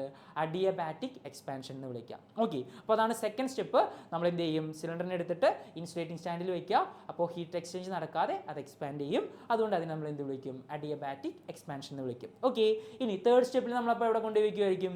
തേർഡ് സ്റ്റെപ്പിൽ ഈ സിലിണ്ടറിനെ എടുത്തിട്ട് നമ്മൾ നേരെ എവിടെ വയ്ക്കും? സിങ്കിൽ കൊണ്ടുപോയി വയ്ക്കും. ഓക്കെ, സിലിണ്ടറിനെ എടുത്തിട്ട് സിങ്കിൽ കൊണ്ടുപോയി വയ്ക്കും. എന്താണ് തേർഡ് സ്റ്റെപ്പിൻ്റെ പേര്? ഐസോതെർമൽ കംപ്രഷൻ ആണ്. അപ്പോൾ നമ്മൾ എന്തായിരിക്കും ചെയ്യുക? സിങ്കിൽ കൊണ്ടുവച്ചിട്ട് ആ സിലിണ്ടറിനെ പിടിച്ചിട്ട് കംപ്രസ് ചെയ്യും. സിലിണ്ടറിന് എന്ത് ചെയ്യും? നമ്മളൊന്ന് കംപ്രസ് ചെയ്യും. ഓക്കെ അല്ലേ? അപ്പോൾ കംപ്രസ് ചെയ്യുമ്പോൾ എന്ത് വെച്ചെന്ന് വെച്ചാൽ അതിൻ്റെ ഉള്ളിൽ ഹീറ്റ് ഡെവലപ്ഡ് ആവും. ഇതിൻ്റെ ഉള്ളിൽ എന്ത് ചെയ്യും? ഹീറ്റ് പ്രൊഡ്യൂസ്ഡ് ആവും. ആ പ്രൊഡ്യൂസ് ചെയ്യുന്ന ഹീറ്റിനെ ഇവൻ എന്ത് ചെയ്യും? നേരെ സിങ്കിലേക്ക് റിജക്റ്റ് ചെയ്യും. റിജക്റ്റ് ചെയ്യാൻ പറ്റുന്നതിന് കാരണം എന്താ? ബേസ്. ആ സിലിണ്ടറിൻ്റെ ഈ ബേസ് എന്താണ്? കണ്ടക്റ്റിംഗ് ആണ്. അപ്പോൾ നമ്മൾ അതിനെ പിടിച്ച് കംപ്രസ് ചെയ്യുമ്പോൾ അവിടെ ഹീറ്റ് ഉണ്ടാവുന്നുണ്ട്. ആ ഹീറ്റിനെ എങ്ങോട്ടേക്ക് റിജക്റ്റ് ചെയ്യാൻ പറ്റും? സിങ്കിലേക്ക് റിജക്റ്റ് ചെയ്യും. എന്തോരം ഹീറ്റിനെ റിജക്റ്റ് ചെയ്യുന്നറിയോ? ആ വാല്യൂ ഇമ്പോർട്ടൻ്റ് ആണ്. Q2 എമൗണ്ട് ഓഫ് ഹീറ്റിനെ സിങ്കിലേക്ക് റിജക്ട് ചെയ്യും. എന്തോരം ഹീറ്റിനെ റിജക്ട് ചെയ്യും? Q2 എമൗണ്ട് ഓഫ് ഹീറ്റിനെ സിങ്കിലേക്ക് റിജക്ട് ചെയ്യും. ഓക്കെ, ഇനി സിങ്കിന് ഒരു പ്രത്യേകതയുണ്ട്. എന്തോരം ഹീറ്റ് കൊടുത്താലും അവൻ്റെ ടെമ്പറേച്ചർ ചേഞ്ച് ചെയ്യോ? ഇല്ല. കാരണം എന്താണ്? അതിന് ഇൻഫിനിറ്റ് തെർമൽ കപ്പാസിറ്റി ആണ്. ഓക്കെ, അപ്പോൾ അവിടെ ടെമ്പറേച്ചർ കോൺസ്റ്റന്റ് ആയിരിക്കും. ടെമ്പറേച്ചർ കോൺസ്റ്റന്റ് ആയിട്ടുള്ള പ്രോസസ്സ് നമ്മൾ എന്ത് വിളിക്കും? ഐസോതെർമൽ പ്രോസസ്സ് എന്ന് വിളിക്കും. അതേപോലെ നമ്മൾ കംപ്രസ് ചെയ്യുന്നതുകൊണ്ടാണ് അതിനെന്ത് വിളിക്കുന്നത്? ഐസോതെർമൽ കംപ്രഷൻ എന്ന് വിളിക്കുന്നത്. ഓക്കെ, അപ്പോൾ ഐസോതെർമൽ കംപ്രഷനിൽ നമ്മൾ സിങ്കിൽ കൊണ്ടുവച്ചിട്ട് എന്ത് ചെയ്യും? കംപ്രസ് ചെയ്യും. കംപ്രസ് ചെയ്യുമ്പോൾ അവിടെ ഹീറ്റ് പ്രൊഡ്യൂസ് ആവും. Q2 എമൗണ്ട് ഓഫ് ഹീറ്റിനെ സിങ്കിലേക്ക് റിജക്ട് ചെയ്യും. ഇത്രയും പറഞ്ഞാൽ മതി. ഓക്കെ, ഓൺ വേർഡ്സിൽ വർക്കിംഗ് നമ്മൾ എക്സ്പ്ലെയിൻ ചെയ്താൽ മതിയാവും കേട്ടോ. ഓക്കെ, അപ്പോൾ ഫസ്റ്റ് 3 സ്റ്റെപ്പുകൾ കഴിഞ്ഞു. ഇനി ലാസ്റ്റ് സ്റ്റെപ്പ് എന്താണ്? അഡിയബാറ്റിക് കംപ്രഷൻ അല്ലേ? അപ്പോൾ എന്തായിരിക്കും ചെയ്യുക? വീണ്ടും നമ്മുടെ സിലിണ്ടറിന് എടുത്തിട്ട് എവിടെ വയ്ക്കും? നമ്മൾ ഇൻസുലേറ്റിംഗ് സ്റ്റാൻഡിൽ വയ്ക്കും. എന്നിട്ട് എന്ത് ചെയ്യും? അതിനെ പിടിച്ചിട്ട് കംപ്രസ് ചെയ്യും. ഓക്കെ, അപ്പോൾ ഇൻസുലേറ്റിംഗ് സ്റ്റാൻഡിൽ വെക്കുമ്പോൾ പ്രത്യേകത എന്താ? ഇതിൻ്റെ ബേസും എന്തായിട്ട് പോയി? ഇൻസുലേറ്റിംഗ് ആയിട്ട് പോയി അല്ലേ? പിന്നെ ഹീറ്റിന് പുറത്തോട്ട് പോകാൻ പറ്റുമോ? ഇല്ല. അപ്പോൾ നമ്മൾ കംപ്രസ് ചെയ്ത് കഴിയുമ്പോൾ ഇതിൻ്റെ ഉള്ളിൽ എന്തുണ്ടാവും? ഹീറ്റ് ഉണ്ടാവുന്നുണ്ട്. പക്ഷെ അതിന് പുറത്തേക്ക് പോകാൻ പറ്റുന്നില്ല. അപ്പോൾ ഹീറ്റ് എക്സ്ചേഞ്ച് നടക്കാതെ നമ്മൾ കംപ്രസ് ചെയ്യും. അതുകൊണ്ടാണ് അതിന് എന്ത് വിളിക്കുന്നത്? അഡിയബാറ്റിക് കംപ്രഷൻ എന്ന് വിളിക്കുന്നത്. ഓക്കെ, ഹീറ്റ് എക്സ്ചേഞ്ച് ചെയ്യാൻ നടക്കാതെ കംപ്രസ് ചെയ്യുന്നതുകൊണ്ടാണ് അതിന് എന്ത് വിളിക്കുക? അഡിയബാറ്റിക് കംപ്രഷൻ എന്ന് വിളിക്കുക. ഓക്കെ, അപ്പോൾ ഒരു കാർനോട്ട് എഞ്ചിൻ്റെ വർക്കിംഗ് പറഞ്ഞാൽ എന്താണ്? ഈ 4 സ്റ്റെപ്പുകളും ഓരോന്നിലും എവിടെയാണ് പ്ലേസ് ചെയ്യുന്നത്, അവിടെ എന്താണ് സംഭവിക്കുന്നത്, അവിടെ ഹീറ്റ് ട്രാൻസ്ഫർ എന്തെങ്കിലും നടക്കുന്നുണ്ടെങ്കിൽ അതിൻ്റെ വാല്യൂ കൂടി നമുക്ക് എന്ത് ചെയ്യാൻ പറ്റണം? പറയാനായിട്ട് പറ്റണം. ഓക്കെ, ദെൻ കാർനോട്ട് എഞ്ചിൻ്റെ വർക്കിങ്ങിൽ അടുത്തൊരു ഇമ്പോർട്ടൻറ്റ് ടോപ്പിക്കാണ് കാർനോട്ട് എഞ്ചിൻ്റെ graph. Okay, pressure volume diagram, PV diagram. ഈ ഡയഗ്രത്തിൽ നമ്മൾ വിളിക്കുന്ന മറ്റൊരു പേരുണ്ട്. ഓക്കെ, എക്സാമിന് ചിലപ്പോൾ ഈ പേരായിരിക്കും ചോദിക്കുക, ഇൻഡിക്കേറ്റർ ഡയഗ്രാം. ഓക്കെ, ഒരു കാർനോട്ട് എഞ്ചിൻ്റെ പ്രഷർ വോളിയം ഗ്രാഫിനെ നമ്മൾ വിളിക്കുന്ന പേരാണ് ഇൻഡിക്കേറ്റർ ഡയഗ്രാം. ഓക്കെ, Y ആക്സിസിൽ പ്രഷറും X ആക്സിൽ വോളിയം വരുന്ന ഒരു ഗ്രാഫാണ് ഈ കാണുന്നത്. ഓക്കെ, അപ്പോൾ അതിൻ്റെ ഷേപ്പ് നിങ്ങളൊന്ന് ശ്രദ്ധിക്കുക. ഒരു പ്രത്യേകതരം ഷേപ്പാണ്. അപ്പോൾ ഒന്ന് ട്രൈ ചെയ്ത് നോക്കണം, ഒന്ന് വരച്ച് നോക്കണം കറക്റ്റായിട്ട് ഷേപ്പിൽ വരയ്ക്കാൻ പറ്റുന്നുണ്ടോ എന്ന്. ഓക്കെ, അപ്പോൾ എന്താണ് ഇവിടെ സംഭവിക്കുന്നത് നമുക്ക് നോക്കാം. സോ ഫസ്റ്റ് സ്റ്റെപ്പ് എന്താടാ? ഐസോതെർമൽ എക്സ്പാൻഷൻ ആണ്. അപ്പോൾ ഐസോതെർമൽ പ്രോസസ്സ് നമുക്കറിയാം. ഒരു ഐസോതെർമൽ പ്രോസസ്സ് നടക്കുമ്പോൾ പ്രഷർ വോളിയം ടെമ്പറേച്ചർ ഈ 3 ക്വാണ്ടിറ്റീസിനെ നമ്മൾ കൺസിഡർ ചെയ്താൽ അതിൽ ടെമ്പറേച്ചർ കോൺസ്റ്റന്റ് ആയിരിക്കും, പക്ഷേ പ്രഷറും വോളിയം എന്ത് ചെയ്യും? ചേഞ്ച് ചെയ്യും. അതിനാണ് നമ്മൾ എന്ത് വിളിക്കുക? ഐസോതെർമൽ പ്രോസസ്സ് എന്ന് വിളിക്കുക. അപ്പോൾ നിങ്ങൾ നോക്കിയേ, ഇനിഷ്യലി ഇവിടുത്തെ പ്രഷർ P1 ആണ്, വോളിയം V1 ആണ്, ടെമ്പറേച്ചർ T1 ആണ്. ഒരു ഐസോതെർമൽ എക്സ്പാൻഷൻ നടന്ന് കഴിയുമ്പോൾ ആര് കോൺസ്റ്റന്റ് ആയിരിക്കും? ടെമ്പറേച്ചർ കോൺസ്റ്റന്റ് ആയിരിക്കും, പ്രഷറും വോളിയം ചേഞ്ച് ചെയ്യും. അപ്പോൾ നിങ്ങൾ നോക്കിയേ, P1 എന്നുള്ള പ്രഷർ എന്തായിട്ട് മാറി? ചേഞ്ച് ചെയ്തിട്ട് P2 ആയി. V1 എന്നുള്ള വോളിയം ചേഞ്ച് ചെയ്തിട്ട് എന്താവും? V2 ആവും. ടെമ്പറേച്ചറിന് ചേഞ്ച് ഇല്ല, അതുകൊണ്ട് T1 എന്നുള്ള ടെമ്പറേച്ചർ T1 ആയിട്ട് നിൽക്കും. ഓക്കെ അല്ലേ? So first step isothermal expansion നടന്നപ്പോൾ പ്രഷർ വോളിയം ടെമ്പറേച്ചറിൽ പ്രഷറും വോളിയം ചേഞ്ച് ചെയ്ത് P1 V1 എന്നുള്ളത് P2 V2 ആയി. ടെമ്പറേച്ചറിന് ചേഞ്ച് ഇല്ല, അത് T1 ആയിട്ട് തന്നെ നിന്നു. ഓക്കെ, അതാണ് ഫസ്റ്റ് സ്റ്റെപ്പ്. ഇനി സെക്കൻഡ് സ്റ്റെപ്പ് എന്താണ്? അഡിയബാറ്റിക് എക്സ്പാൻഷൻ ആണ് അല്ലേ? അപ്പോൾ അഡിയബാറ്റിക് പ്രോസസ്സിൻ്റെ പ്രത്യേകത എന്താ? പ്രഷർ വോളിയം ടെമ്പറേച്ചർ ഈ 3 പേരെ കൺസിഡർ ചെയ്താൽ ഈ 3 പേരും ചേഞ്ച് ചെയ്യും അല്ലേ? ഒരു അഡിയബാറ്റിക് പ്രോസസ്സ് നമ്മൾ എടുത്താൽ ഈ 3 പേരും അവിടെ എന്ത് ചെയ്യും? ചേഞ്ച് ചെയ്യും. അപ്പോൾ നിങ്ങൾ നോക്കിക്കോ, രണ്ടാമത്തെ പ്രോസസ്സ് അഡിയബാറ്റിക് എക്സ്പാൻഷൻ ആണ്. അപ്പോൾ പ്രഷർ P2 എന്നുള്ളത് ചേഞ്ച് ചെയ്തിട്ട് എന്തായി? പ്രഷറിൻ്റെ വാല്യൂ P3 എന്നുള്ളതായി. P2 മാറി P3 ആയി. V2 എന്നുള്ളത് മാറി V3 ആയി. ടെമ്പറേച്ചർ T1 ആണ്. T1 എന്നുള്ളത് മാറിയിട്ട് എന്താവും? ടെമ്പറേച്ചർ T2 ആവും. T1 ആയതുകൊണ്ടാണ് അത് ചേഞ്ച് ചെയ്തിട്ട് എന്താവുന്നത്? T2 ആവുന്നത്. ഓക്കെ അല്ലേ? സോ അഡിയബാറ്റിക് എക്സ്പാൻഷൻ നടക്കുമ്പോൾ 3 പേരും ചേഞ്ച് ചെയ്യും. ആ വാല്യൂസ് ഇമ്പോർട്ടൻ്റ് ആണ്, അതുകൊണ്ടാണ് ഇങ്ങനെ പറയുന്നത്. അത് കൃത്യമായിട്ട് പഠിച്ചോളൂ കേട്ടോ. സോ P2 V2 T1 എന്ന് പറഞ്ഞ സ്റ്റേറ്റിൽ നിന്നും സിസ്റ്റം എങ്ങടേക്ക് പോവും? P3 V3 T2 എന്ന് പറഞ്ഞ സ്റ്റേറ്റിലോട്ട് പോവും. യെസ്, അപ്പോൾ ഇനി അടുത്തത് ഐസോതെർമൽ കംപ്രഷൻ ആണ് അല്ലേ? അടുത്ത പ്രോസസ്സാണ് ഐസോതെർമൽ കംപ്രഷൻ. അപ്പോൾ നമുക്കറിയാം ഐസോതെർമൽ പ്രോസസ്സിൽ ആര് കോൺസ്റ്റന്റ് ആയിരിക്കും? ടെമ്പറേച്ചർ കോൺസ്റ്റന്റ് ആയിരിക്കും, പ്രഷറും വോളിയവും ചേഞ്ച് ചെയ്യും. അപ്പോൾ നമ്മൾ ഗ്രാഫ് നോക്കിയേ, ഐസോതെർമൽ കംപ്രഷൻ്റെ കേസ് എടുക്കുമ്പോൾ P3 എന്നുള്ള പ്രഷർ എന്തായിട്ട് മാറി? ചേഞ്ച് ചെയ്തിട്ട് P4 ആവും. V3 എന്നുള്ള വോളിയം ചേഞ്ച് ചെയ്തിട്ട് V4 ആവും. ടെമ്പറേച്ചർ T2 ആണ്, അതിന് ചേഞ്ച് സംഭവിക്കില്ല, ടെമ്പറേച്ചർ എന്ത് തന്നെയായിട്ട് നിൽക്കും? T2 ആയിട്ട് തന്നെ നിൽക്കും. ഓക്കെ, സോ അതാണ് ഐസോതെർമൽ പ്രോസസ്സിൻ്റെ കേസിൽ ഈ 3 പേർക്ക് ഉണ്ടാവുന്ന ചേഞ്ച്. P3 V3 T2 എന്ന് പറഞ്ഞ സ്റ്റേറ്റിൽ നിന്നും സിസ്റ്റം എങ്ങടേക്ക് പോവും? P4 V4 T2 എന്ന് പറഞ്ഞ സ്റ്റേറ്റിലോട്ട് പോകും. ഓക്കെ, ദെൻ ലാസ്റ്റ് സ്റ്റെപ്പ് എന്താണ്? അഡിയബാറ്റിക് കംപ്രഷൻ ആണ് അല്ലേ? അപ്പോൾ അഡിയബാറ്റിക് കംപ്രഷൻ നടക്കുമ്പോൾ അഡിയബാറ്റിക് പ്രോസസ് ആണെങ്കിൽ ആരൊക്കെ ചേഞ്ച് ചെയ്യും? 3 പേരും, പ്രഷറും വോളിയവും ടെമ്പറേച്ചറും 3 പേരും ചേഞ്ച് ചെയ്യും. അപ്പോൾ നോക്കിയടാ, P4 എന്നുള്ള സ്റ്റേറ്റിൽ നിന്ന് അത് മാറിയിട്ട് എന്ത് ചെയ്തു, പ്രഷർ ചേഞ്ച് ചെയ്ത് P1 ആയി, വോളിയം V4ൽ നിന്ന് ചേഞ്ച് ചെയ്ത് V1 ആയി, ടെമ്പറേച്ചർ T2ൽ നിന്ന് ചേഞ്ച് ചെയ്ത് T1 ആയി. 3 പേരും ചേഞ്ച് ചെയ്ത് സിസ്റ്റം ഇനിഷ്യൽ സ്റ്റേറ്റിലോട്ട് തിരിച്ചു പോയി. ആര് നടന്നപ്പോൾ? അഡിയബാറ്റിക് കംപ്രഷൻ നടന്നപ്പോൾ. ഓക്കെ, സോ ഇതാണ് അവിടുത്തെ ഇൻഡിക്കേറ്റർ ഡയഗ്രാം എന്ന് പറഞ്ഞാൽ. അപ്പോൾ അതിൻ്റെ ഗ്രാഫിൻ്റെ ഷേപ്പ് കൃത്യമായിട്ട് വരയ്ക്കാനായിട്ട് പഠിക്കുക. അതേപോലെ പ്രഷർ, വോളിയം, ടെമ്പറേച്ചർ ഈ 3 പേർക്കുണ്ടാവുന്ന ചേഞ്ച് കൂടി നമുക്ക് എന്ത് ചെയ്യാൻ പറ്റണം, കൃത്യമായിട്ട് പറയാനായിട്ട് പറ്റണം. ഓക്കെ അല്ലേ? യെസ്. അപ്പോൾ നമ്മൾ കാർനോട്ട് എഞ്ചിൻ്റെ പാർട്സും അതിലെ 4 സ്റ്റെപ്പുകളും അതിൻ്റെ ഗ്രാഫും പറഞ്ഞു കഴിഞ്ഞു. ഇനി നമുക്ക് എന്താണെന്ന് വെച്ചാൽ ഈ ഓരോ സ്റ്റെപ്പിലെ ഓരോ പ്രോസസ്സിലെയും എന്താണ് അവിടെ സംഭവിക്കുന്നതെന്നും അതിൻ്റെ വർക്ക് ഡൺ ഇക്വേഷനും നമുക്ക് നോക്കാം. അപ്പോൾ നമുക്ക് വർക്കിംഗ് ആണ് എക്സ്പ്ലെയിൻ ചെയ്യാനായിട്ട് പറയാണ്, കാർനോട്ട് എഞ്ചിൻ്റെ വർക്കിംഗ് എക്സ്പ്ലെയിൻ ചെയ്യാനാണ് പറയണമെങ്കിൽ ഇനി പറയുന്ന പോലെ വേണം നമ്മൾ എന്ത് ചെയ്യാനായിട്ട്. ഓക്കെ, സോ കാർനോട്ട് എഞ്ചിൻ്റെ കേസിൽ നമുക്ക് ഇനിഷ്യലി പ്രഷറും വോളിയവും P1ഉം V1ഉം ആയിട്ട് എടുക്കാം. ഓക്കെ, അവിടുത്തെ ഗ്യാസിൻ്റെ പ്രഷറും വോളിയവും P1ഉം V1ഉം ആയിട്ട് എടുക്കാം. ദെൻ ഫസ്റ്റ് സ്റ്റെപ്പ് എന്താണ്? ഐസോതെർമൽ എക്സ്പാൻഷൻ ആണ്. അപ്പോൾ ഐസോതെർമൽ എക്സ്പാൻഷനിൽ സിലിണ്ടർ എവിടെ വയ്ക്കും നമ്മൾ? നമ്മുടെ സോഴ്സിൽ കൊണ്ടുപോയി പ്ലേസ് ചെയ്യും. അപ്പോൾ അത് എന്തോരം ഹീറ്റിനെ വലിച്ചെടുക്കും? Q1 എമൗണ്ട് ഓഫ് ഹീറ്റിനെ വലിച്ചെടുത്തിട്ട് ഐസോതെർമലി എക്സ്പാൻഡ് ചെയ്യും. കണ്ടിട്ട് നിങ്ങൾ ഓൺ വേർഡ്സിൽ എന്ത് ചെയ്താൽ മതി, എഴുതിയാൽ മതിയാവും. ഓക്കെ, സോ ആ സിസ്റ്റം അവിടെ ഏത് സ്റ്റേറ്റിൽ നിന്ന് ഏത് സ്റ്റേറ്റിലോട്ടാണ് പോവുക? P1 V1 T1 എന്ന് പറഞ്ഞ സ്റ്റേറ്റിൽ നിന്നും ടെമ്പറേച്ചർ കോൺസ്റ്റന്റ് ആണ്, ബാക്കി രണ്ടുപേരും ചേഞ്ച് ചെയ്തിട്ട് P2 V2 T1 എന്ന് പറഞ്ഞ സ്റ്റേറ്റിലോട്ട് പോകും. ഓക്കെ, സോ ഇനി നമുക്ക് അവിടുത്തെ വർക്ക് ഡൺ ഇക്വേഷൻ കൂടി വേണം. നമ്മൾ ഓൾറെഡി പഠിച്ചിട്ടുണ്ട് ഐസോതെർമൽ എക്സ്പാൻഷൻ്റെ വർക്ക് ഡൺ ഇക്വേഷൻ എന്താണ്? W is equal to nRT ln V2 by V1 ആണ്. ഓക്കെ, nRT അല്ലാത്ത n എന്ന് പറഞ്ഞാൽ നമ്പർ ഓഫ് മോൾസ് ആണ്, R എന്ന് പറഞ്ഞാൽ യൂണിവേഴ്സൽ ഗ്യാസ് കോൺസ്റ്റന്റ് ആണ്, T എന്ന് പറഞ്ഞാൽ ടെമ്പറേച്ചർ ആണ്. ഇവിടുത്തെ ടെമ്പറേച്ചർ രണ്ടും സെയിം ആണ്, T1 ആയതുകൊണ്ടാണ് ഇവിടെ നമ്മൾ ടെമ്പറേച്ചർ എന്ത് കൊടുക്കാൻ കാരണം? T1 കൊടുക്കാനായിട്ടുള്ള കാരണം. അതേപോലെ ln V2 by V1, അതിൽ V2 എന്ന് പറഞ്ഞാൽ ഫൈനൽ വോളിയവും V1 എന്ന് പറഞ്ഞാൽ ഇനിഷ്യൽ വോളിയമാണ്. അപ്പോൾ നമ്മൾ ഇവിടുത്തെ കേസ് നോക്കുമ്പോഴും V2 എന്ന് പറഞ്ഞാൽ ഫൈനൽ വോളിയമാണ്, V1 എന്ന് പറഞ്ഞാൽ എന്താണ്? ഇനിഷ്യൽ വോളിയമാണ്. അതുകൊണ്ടാണ് നമ്മൾ W1 എന്തെടുക്കാനുള്ള reason? nRT1 ln V2 by V1 എടുക്കാനായിട്ടുള്ളത്. ഓക്കെ, സോ അതാണ് ഐസോതെർമൽ പ്രോസസ്സില അല്ലെങ്കിൽ ഐസോതെർമൽ എക്സ്പാൻഷനിലെ വർക്ക് ഡൺ ഇക്വേഷൻ. ഇനി ഒരു കാര്യം ശ്രദ്ധിക്കേണ്ടത്, ഈ വർക്ക് ഡൺ ഇല്ലേ, അത് നമ്മൾ സോഴ്സിൽ നിന്ന് വലിച്ചെടുത്ത ഹീറ്റിനോട് ഈക്വൽ ആയിരിക്കും. സോഴ്സിൽ നമ്മൾ എന്തോരം ഹീറ്റിനെ വലിച്ചെടുത്തത്? Q1 എമൗണ്ട് ഓഫ് ഹീറ്റിനെയാണ് വലിച്ചെടുത്തത് അല്ലേ? സോ W1 നമ്മൾ ഫസ്റ്റ് പ്രോസസ്സിലെ വർക്ക് ഡൺ ആയതുകൊണ്ട് തന്നെ നമുക്ക് W1 എടുക്കാം. ആ W1 എന്തിനോട് ഈക്വൽ ആയിരിക്കും? സോഴ്സിൽ നിന്ന് അബ്സോർബ് ചെയ്ത ഹീറ്റ് Q1നോട് ഈക്വൽ ആയിരിക്കും. അത് ഇമ്പോർട്ടൻ്റ് ആയിട്ട് പോയിന്റ് ആണ്, ഓർത്ത് വെച്ചോളണം കേട്ടോ. ഓക്കെ, സോ ഫസ്റ്റ് സ്റ്റെപ്പ് നമ്മുടെ കഴിഞ്ഞു. ഇനി നിങ്ങൾക്ക് എന്ത് ചെയ്യാം? രണ്ടാമത്തെ പ്രോസസ്സ് നോക്കാം. എന്താണ് രണ്ടാമത്തെ പ്രോസസ്സ്? അഡിയബാറ്റിക് എക്സ്പാൻഷൻ ആണ്. നമ്മളെവിടെ കൊണ്ടുവയ്ക്കും? ഇൻസുലേറ്റിംഗ് സ്റ്റാൻഡിൽ കൊണ്ടുവയ്ക്കും, അഡിയബാറ്റിക്കിൽ എക്സ്പാൻഡ് ചെയ്യും അല്ലേ? സോ അതാണ് എന്ത് ചെയ്യേണ്ടത്, അവിടെ നമ്മൾ ചെയ്യേണ്ടത്. So cylinder is now transfer to insulating stand, the working substance expands adiabatically. അത്രയും പറഞ്ഞാൽ മതി. ഓക്കെ, സോ അവിടെ എന്താണ് സംഭവിക്കുക? പ്രഷറും വോളിയത്തിനും ടെമ്പറേച്ചറും എന്ത് സംഭവിക്കും? P2 V2 T1 എന്നുള്ള സ്റ്റേറ്റിൽ നിന്ന് 3 പേരും ചേഞ്ച് ചെയ്തിട്ട് P3 V3 T2 എന്ന് പറഞ്ഞ സ്റ്റേറ്റിലോട്ട് പോകും. ഓക്കെ, ഇനി അവിടുത്തെ വർക്ക് ഡൺ ഇക്വേഷൻ നമുക്ക് എഴുതണം. അഡിയബാറ്റിക് പ്രോസസ്സിലെ വർക്ക് ഡൺ ഇക്വേഷൻ ഓൾറെഡി നമുക്കറിയാം. എന്താണ്? nR by gamma minus 1 into T1 minus T2 ആണ്. ഓക്കെ, അപ്പോൾ അതിനകത്ത് T1 എന്ന് പറഞ്ഞാൽ ഇനിഷ്യൽ ടെമ്പറേച്ചർ ആണ്, T2 എന്ന് പറഞ്ഞിട്ടുണ്ടെങ്കിൽ ഫൈനൽ ടെമ്പറേച്ചർ ആണ്. അപ്പോൾ നമ്മുടെ കണ്ടീഷൻ നോക്കുമ്പോഴും ഇവിടെ T1 ആണ് ഇനിഷ്യൽ ടെമ്പറേച്ചർ, T2 ആണ് ഫൈനൽ ടെമ്പറേച്ചർ. സോ ഇക്വേഷൻ വേറെ ചേഞ്ച് ഒന്നുമില്ല. രണ്ടാമത്തെ പ്രോസസ്സിലെ വർക്ക് ഡൺ ആയതുകൊണ്ട് നമുക്ക് W2 ആയിട്ട് എടുക്കാം. So W2 is equal to nR by gamma minus 1 into T1 minus T2 എന്ന് വരും. അത് കഴിഞ്ഞു, സെക്കൻഡ് കേസ് കഴിഞ്ഞു. നമുക്ക് എന്ത് ചെയ്യാം? Third case. ഏതാണ് തേർഡ് കേസ്? ഐസോതെർമൽ കംപ്രഷൻ ആണ്. അവിടെ നമ്മൾ എന്താ ചെയ്യുക? സിങ്കിൽ കൊണ്ടുപോയി വെച്ചിട്ട് കംപ്രസ് ചെയ്യും അല്ലേ? അപ്പോൾ Q2 എമൗണ്ട് ഓഫ് ഹീറ്റിനെ സിങ്കിലേക്ക് റിജക്ട് ചെയ്യും. ആ കാര്യം എന്ത് ചെയ്യുക? ജസ്റ്റ് നേരെ അതേപോലെ തന്നെ അങ്ങോട്ടേക്ക് പറയാം. ഓക്കെ, ദെൻ അടുത്ത എന്താണ്? അവിടുത്തെ ചേഞ്ച് അല്ലേ? ഒരു ഐസോതെർമൽ പ്രോസസ് ആണെങ്കിൽ ഐസോതെർമൽ കംപ്രഷൻ്റെ കേസിൽ ടെമ്പറേച്ചർ കോൺസ്റ്റന്റ് ആയിരിക്കും, ബാക്കി രണ്ടുപേരും ചേഞ്ച് ചെയ്യും. P3 V3 T2 എന്ന് പറഞ്ഞ സ്റ്റേറ്റിൽ നിന്നും സിസ്റ്റം അങ്ങോട്ടേക്ക് പോകും, P4 V4 T2 എന്ന് പറഞ്ഞ സ്റ്റേറ്റിലോട്ട് മാറും. ഓക്കെ, ടെമ്പറേച്ചർ കോൺസ്റ്റന്റ് ആണ്, ബാക്കി രണ്ടുപേരും ചേഞ്ച് ചെയ്യും. അടുത്ത് നമുക്ക് ഇവിടുത്തെ വർക്ക് ഡണ്ണിൻ്റെ ഇക്വേഷൻ കണ്ടുപിടിക്കണം. ഓക്കെ, അപ്പോൾ ഒരു അഡിയബാറ്റിക് പ്രോസസ് ഒരു ഐസോതെർമൽ പ്രോസസ്സിലെ വർക്ക് ഡൺ ഇക്വേഷൻ എന്താണ്? nRT ln V2 by V1 ആണ്. T എന്ന് പറഞ്ഞാൽ അവിടുത്തെ ടെമ്പറേച്ചർ ആണ്. ഇവിടുത്തെ ടെമ്പറേച്ചർ എത്രയാണ് മക്കളെ? T2 ആണ് അല്ലേ?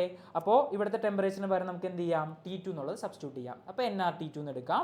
ln V2 by V1 അവിടെയാണ് ശ്രദ്ധിക്കേണ്ടത്. V2 എന്ന് പറഞ്ഞാൽ ഫൈനൽ വോളിയവും V1 എന്ന് പറഞ്ഞാൽ ഇനിഷ്യൽ വോളിയമാണ്. അപ്പോൾ നിങ്ങൾ നോക്കിയേ, ഇവിടുത്തെ ഫൈനൽ വോളിയം ആരാണ്? V4 ആണ്. ഇവിടുത്തെ ഇനിഷ്യൽ വോളിയം ആരാണ്? V3 ആണ്. അപ്പോൾ നമുക്ക് final volume by initial volume ആണ് വരേണ്ടത്.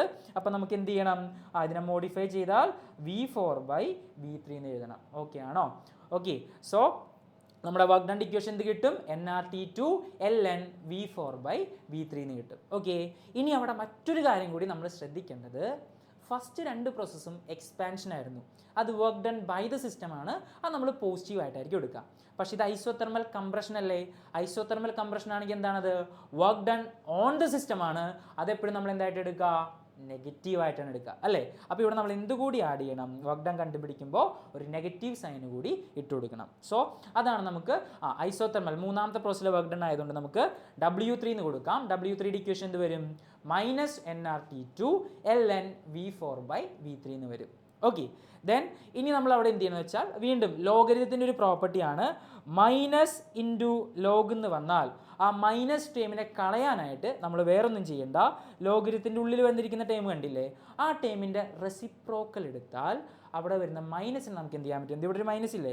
ആ മൈനസിനെ കളയാൻ എന്ത് ചെയ്താൽ മതി? ലോഗരിതത്തിൻ്റെ ഉള്ളിൽ വന്നിരിക്കുന്ന ടേമിൻ്റെ റെസിപ്രോക്കൽ എടുത്താൽ മതി. ലോഗരിതത്തിൻ്റെ ഉള്ളിലുള്ള ടേമിൻ്റെ റെസിപ്രോക്കൽ എടുത്താൽ നമുക്ക് മൈനസിനെ ക്യാൻസൽ ചെയ്ത് കളയാം. സോ നമ്മൾ അടുത്ത സ്റ്റെപ്പിൽ അത് ചെയ്തു. ഈ മൈനസിനെ കളയാനായിട്ട് എന്ത് ചെയ്തു? ഇതിൻ്റെ ഉള്ളിൽ V4/V3 ആണ്. അതിൻ്റെ റെസിപ്രോക്കൽ എടുക്കുമ്പോൾ അതെന്തായിട്ട് മാറി? V3/V4 ആയിട്ട് മാറി. ഓക്കെ, അപ്പോൾ നമുക്ക് അവിടുത്തെ മൈനസും എന്ത് ചെയ്യാൻ പറ്റി? ക്യാൻസൽ ചെയ്യാനായിട്ട് പറ്റി. ഓക്കെ, സോ അതാണ് ഫൈനൽ ഇക്വേഷൻ. നമ്മൾ കാണാപ്പാഠം പഠിക്കേണ്ട ഫൈനൽ ഇക്വേഷൻ W3 ഐസോതെർമൽ കംപ്രഷനിലെ work done equation nRT2 ln V3/V4 ആണ്. ഇനി ഇവിടെയും നമ്മൾ ശ്രദ്ധിക്കേണ്ടത് ഐസോതെർമൽ പ്രോസസ്സിലെ വർക്ക് ഡൺ എന്ന് പറഞ്ഞാൽ അവിടുത്തെ ഹീറ്റിനോട് ഈക്വൽ ആയിരിക്കും. ഇവിടെ നമ്മൾ എന്തോരം ഹീറ്റിനെ സിംഗിലേക്ക് റിജക്ട് ചെയ്യുന്നുണ്ട്? Q2 എമൗണ്ട് ഓഫ് ഹീറ്റിനെ സിംഗിലേക്ക് റിജക്ട് ചെയ്യുന്നുണ്ട്. സോ ഇവിടുത്തെ വർക്ക് ഡൺ എന്തിനോട് കൂടി ഈക്വൽ ആയിരിക്കും? സിംഗിലേക്ക് റിജക്ട് ചെയ്യുന്ന ഹീറ്റ് Q2നോട് കൂടി ഈക്വൽ ആയിരിക്കും. അതും കൂടി ഓർത്ത് വെച്ചേക്കാം. W3 എന്ന് പറഞ്ഞാൽ Q2 ആണ്. ഓക്കെ, സോ ഫസ്റ്റ് 3 കേസ് കഴിഞ്ഞു. ഇനി നമ്മൾ എന്ത് ചെയ്യണം? ഫോർത്ത് കേസ് നോക്കാം, അഡിയബാറ്റിക് കംപ്രഷൻ അല്ലേ? അപ്പോൾ അഡിയബാറ്റിക് കംപ്രഷൻ നമ്മൾ എന്ത് ചെയ്യും? ഇൻസുലേറ്റിംഗ് സ്റ്റാൻഡിൽ കൊണ്ട് വെച്ചിട്ട് കംപ്രസ് ചെയ്യും. അതെന്ത് ചെയ്യുക? ഓൺവേർഡ്സിൽ നമ്മൾ എഴുതിയാൽ മതി. Here the cylinder is again placed on the insulating stand and compressed. Temperature rises to T1 and initial state is reached. System തിരിച്ച് ഇനിഷ്യൽ സ്റ്റേറ്റിലോട്ട് വരും. ഓക്കെ, അപ്പോൾ ഇവിടെ എന്ത് ചെയ്യും? P4 V4 T2 എന്ന് പറഞ്ഞ സ്റ്റേറ്റിൽ നിന്നും 3 പേരും ചേഞ്ച് ചെയ്തിട്ട് P1 V1 T1 എന്ന് പറഞ്ഞ ഇനിഷ്യൽ സ്റ്റേറ്റിലോട്ട് പോരും. ഓക്കെ, സോ ഇവിടത്തെയും വർക്ക് ഡൺ ഇക്വേഷൻ നമുക്ക് കണ്ടുപിടിക്കണം. എന്താണ് അഡിയബാറ്റിക് പ്രോസസ്സിലെ work done equation? nR/Γ-1 into T1 minus T2 ആണ് അല്ലേ? So nR/Γ-1 into T1 minus T2 ആണ്. ഇതിൽ T1 എന്ന് പറഞ്ഞാൽ ഇനിഷ്യൽ ടെമ്പറേച്ചറും T2 എന്ന് പറഞ്ഞാൽ ഫൈനൽ ടെമ്പറേച്ചറും ആണ്. അപ്പോൾ നിങ്ങളിവിടെ നോക്കിയേ, നമ്മുടെ കേസിൽ ഇവിടെ ഇനിഷ്യൽ ടെമ്പറേച്ചർ ആയിട്ടുള്ളത് T2 ആണ്, ഫൈനൽ ടെമ്പറേച്ചർ T1 ആണ്. ഓക്കെ, അപ്പോൾ നമ്മളിവിടെ എന്ത് ചെയ്യണമെന്ന് വെച്ചാൽ initial temperature minus final temperature ആണ് ചെയ്യേണ്ടത്. സോ ഇവിടെ ഇനിഷ്യൽ ടെമ്പറേച്ചർ T2 ആയതുകൊണ്ട് T2 മൈനസ് ഫൈനൽ ടെമ്പറേച്ചർ എന്താണ്? T1 ആണ്. അപ്പോൾ T2 മൈനസ് T1 എന്ന് വേണം ഇക്വേഷനെ മോഡിഫൈ ചെയ്യാൻ. സോ വർക്ക് ഡൺ ഇക്വേഷൻ എന്ത് വരും? nR/Γ-1 into T2 minus T1 എന്ന് വരും. ഇനി അവിടെ ഒരു കാര്യം കൂടി നമ്മൾ ശ്രദ്ധിക്കണം. ഇത് അഡിയബാറ്റിക് കംപ്രഷൻ അല്ലേ? കംപ്രഷനിൽ ആരാ വർക്ക് ചെയ്യുക? Work done on the system ആണ്. അത് നമ്മൾ എന്തായിട്ട് എടുക്കണം? നെഗറ്റീവ് ആയിട്ട് എടുക്കണം. സോ കംപ്രഷൻ ആയതുകൊണ്ട് ഈ വർക്ക് ഡൺ നമ്മൾ എന്തായിട്ട് എടുക്കുക? നെഗറ്റീവ് ആയിട്ട് വേണം എടുക്കാനായിട്ട്. സോ എന്തൊരു equation? W is equal to W4, fourth process ആയിട്ട് നമുക്ക് W4 ആയിട്ട് എടുക്കാം. W4 is equal to -nR/Γ-1 into T2 minus T1 എന്ന് വരും. ഓക്കെ, ഇനി നമ്മൾ എന്ത് ചെയ്യണമെന്ന് വെച്ചാൽ ഈ ഒരു മൈനസ് ഇവിടെ കിടക്കുന്നില്ലേ? ഈ മൈനസ് വെച്ചിട്ട് ഈ T2നെ മൾട്ടിപ്ലൈ ചെയ്യുക. ബ്രാക്കറ്റിൻ്റെ അകത്തേക്ക് നമ്മൾ മൈനസിന് എടുക്കുകയാണ്. അപ്പോൾ മൈനസ് വെച്ച് T2നെ മൾട്ടിപ്ലൈ ചെയ്യുക, ആ മൈനസ് T1നെ മൾട്ടിപ്ലൈ ചെയ്യുക. സോ മൈനസ് വെച്ചിട്ട് ഈ മൈനസ് T1നെ നമ്മൾ മൾട്ടിപ്ലൈ ചെയ്യുമ്പോൾ അത് പ്ലസ് T1 ആവും. ഈ പ്ലസ് T2നെ മൾട്ടിപ്ലൈ ചെയ്യുമ്പോൾ അത് മൈനസ് T2 ആയിട്ട് മാറും. സോ W4ൻ്റെ ഇക്വേഷൻ നമുക്ക് എന്ത് കിട്ടും? nR/Γ-1 into T1 minus T2 എന്ന് കിട്ടും. ഓക്കെ, സോ അതാണ് അഡിയബാറ്റിക് കംപ്രഷനിലെ വർക്ക് ഡൺ ഇക്വേഷൻ. അപ്പോൾ നമ്മൾ എന്ത് ചെയ്തു? 4 പ്രോസസ്സുകളും കണ്ടു, 4 കേസിലെയും വർക്ക് ഡണ്ണിൻ്റെ ഇക്വേഷനും കണ്ടുപിടിച്ചു. ഇനി നമുക്ക് എന്ത് ചെയ്യണം? അവിടുത്തെ net work done by the system കണ്ടുപിടിക്കണം. ഓക്കെ, സോ അടുത്തതാണ് net work done by the system. Okay, അപ്പോൾ നെറ്റ് വർക്ക് ഡൺ കണ്ടുപിടിക്കാനായിട്ട് നമ്മൾ എന്ത് ചെയ്യണം എന്നറിയോ? ആദ്യത്തെ 2 കേസിൽ എക്സ്പാൻഷനാണ്, work done by the system ആണ്. രണ്ടാമത്തെ 3ഉം 4ഉം കേസുകളിൽ എന്താണ്? കംപ്രഷനാണ്, work done on the system ആണ്. അപ്പോൾ net work done by the system കണ്ടുപിടിക്കാൻ ആദ്യം total work done by the system കണ്ടുപിടിക്കണം. എന്ന് പറഞ്ഞാൽ എക്സ്പാൻഷനിലെ 2 വർക്കുകളും ആഡ് ചെയ്യുക. അതിനുശേഷം എന്ത് ചെയ്യണം? Total work done on the system കണ്ടുപിടിക്കണം. അതിനുവേണ്ടി എന്ത് ചെയ്യണം? കംപ്രഷനിലെ 2 വർക്കുകളും കൂടി ആഡ് ചെയ്യുക. ഓക്കെ, എന്നിട്ട് ഇവരെ തമ്മിൽ മൈനസ് ചെയ്താൽ നമുക്ക് net work done by the system കിട്ടും. ഞാൻ എങ്ങനെയാണെന്ന് കാണിച്ചു തരാം, നോക്കിക്കോ. So first total work done by the system എന്ന് പറഞ്ഞാൽ എക്സ്പാൻഷൻ ആണ് work done by the system ആവുക. ആദ്യത്തെ രണ്ട് കേസുകൾ എക്സ്പാൻഷൻ ആണ്, ഐസോതെർമൽ എക്സ്പാൻഷനും അഡിയബാറ്റിക് എക്സ്പാൻഷനും. സോ അത് രണ്ടും കൂടി ആഡ് ചെയ്യുക, W1 + W2 ആഡ് ചെയ്താൽ നമുക്ക് total work done by the system കിട്ടും. ഇനി total work done on the system എന്ന് പറഞ്ഞാൽ എപ്പോഴാണ്? കംപ്രഷൻ നടക്കുമ്പോഴുള്ള വർക്ക് ഡൺ ആണ്. കംപ്രഷൻ നടക്കുമ്പോഴുള്ള വർക്ക് ഡൺ കണ്ടുപിടിക്കാനായിട്ട് ഏതൊക്കെ പ്രോസസ്സിലാണ് കംപ്രഷൻ നടക്കുക?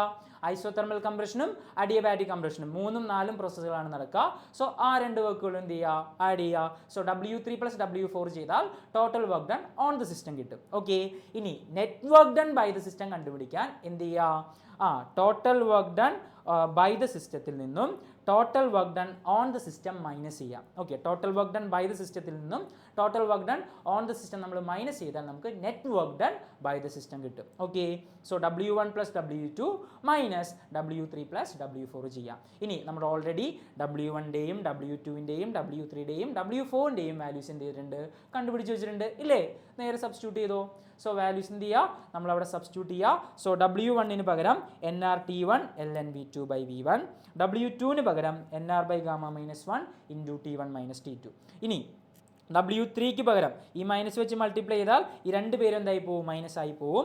സോ W3 പകരം -nRT2 ln V3/V4ഉം അതേപോലെ W4 പകരം -nR/γ-1 × T1 - T2ഉം സബ്സ്റ്റിറ്റ്യൂട്ട് ചെയ്യുക. ഓക്കെ, വാല്യൂസ് എല്ലാം നമ്മൾ സബ്സ്റ്റിറ്റ്യൂട്ട് ചെയ്യുക. സബ്സ്റ്റിറ്റ്യൂട്ട് ചെയ്തിട്ട് നമ്മളൊന്ന് നോക്കിയിടാം. നോക്കുമ്പോൾ അവിടെ രണ്ട് ടേംസ്, ഒരാൾ പോസിറ്റീവും ഒരാൾ നെഗറ്റീവും ആണ്. നോക്കിയേ, ഇത് nR/γ-1 × T1 - T2ഉം താഴെ -nR/γ-1 × T1 - T2 ആണ്. ഓക്കെ, അവർ ക്യാൻസൽ ആയി പോയി. ബാക്കി എന്തുണ്ട്? nRT1 ln V2/V1ഉം മൈനസ് nRT2 ln V3/V4ഉം. ആ രണ്ട് പേര് ഇറക്കി എഴുതിക്കോ. സോ വർക്ക് ഡൺ ഇക്വേഷൻ ആയി W = nRT1 ln V2/V1 minus nRT2 ln V3/V4. Okay, അതാണ് net work done by the സിസ്റ്റത്തിൻ്റെ ഇക്വേഷൻ. ഓക്കെ, കാണാതെ പഠിക്കണം. എന്താണ് ഇക്വേഷൻ? ഇതാണ് net work done by the സിസ്റ്റത്തിൻ്റെ ഇക്വേഷൻ. ഇനി നിങ്ങൾ തൊട്ട് മുമ്പത്തെ കാര്യം ഓർത്ത് നോക്കി അറിയാം.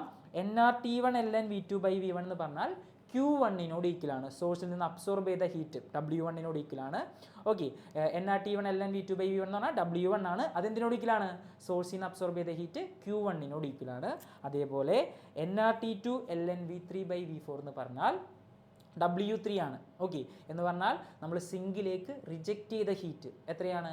Q2. സിങ്കിലേക്ക് റിജക്റ്റ് ചെയ്ത ഹീറ്റിനോടും ഈക്വൽ ആണ്. ഓക്കെ, സോ അവരുടെ വാല്യൂസ് നമ്മൾ സബ്സ്റ്റിറ്റ്യൂട്ട് ചെയ്താൽ W നമുക്ക് എന്ത് എഴുതാം? Q1 - Q2 എന്ന് എഴുതാം. എന്ന് പറഞ്ഞാൽ ഇയാളെന്ന് പറഞ്ഞാൽ Q1 ഈക്വൽ ആണ്, ഇയാളെന്ന് പറഞ്ഞാൽ Q2 ഈക്വൽ ആണ്. സോ W നമുക്ക് Q1 - Q2 എന്ന് എഴുതാം. അതാണ് നെറ്റ് വർക്ക് ഡണ്ണിൻ്റെ രണ്ട് ഇക്വേഷൻസ്.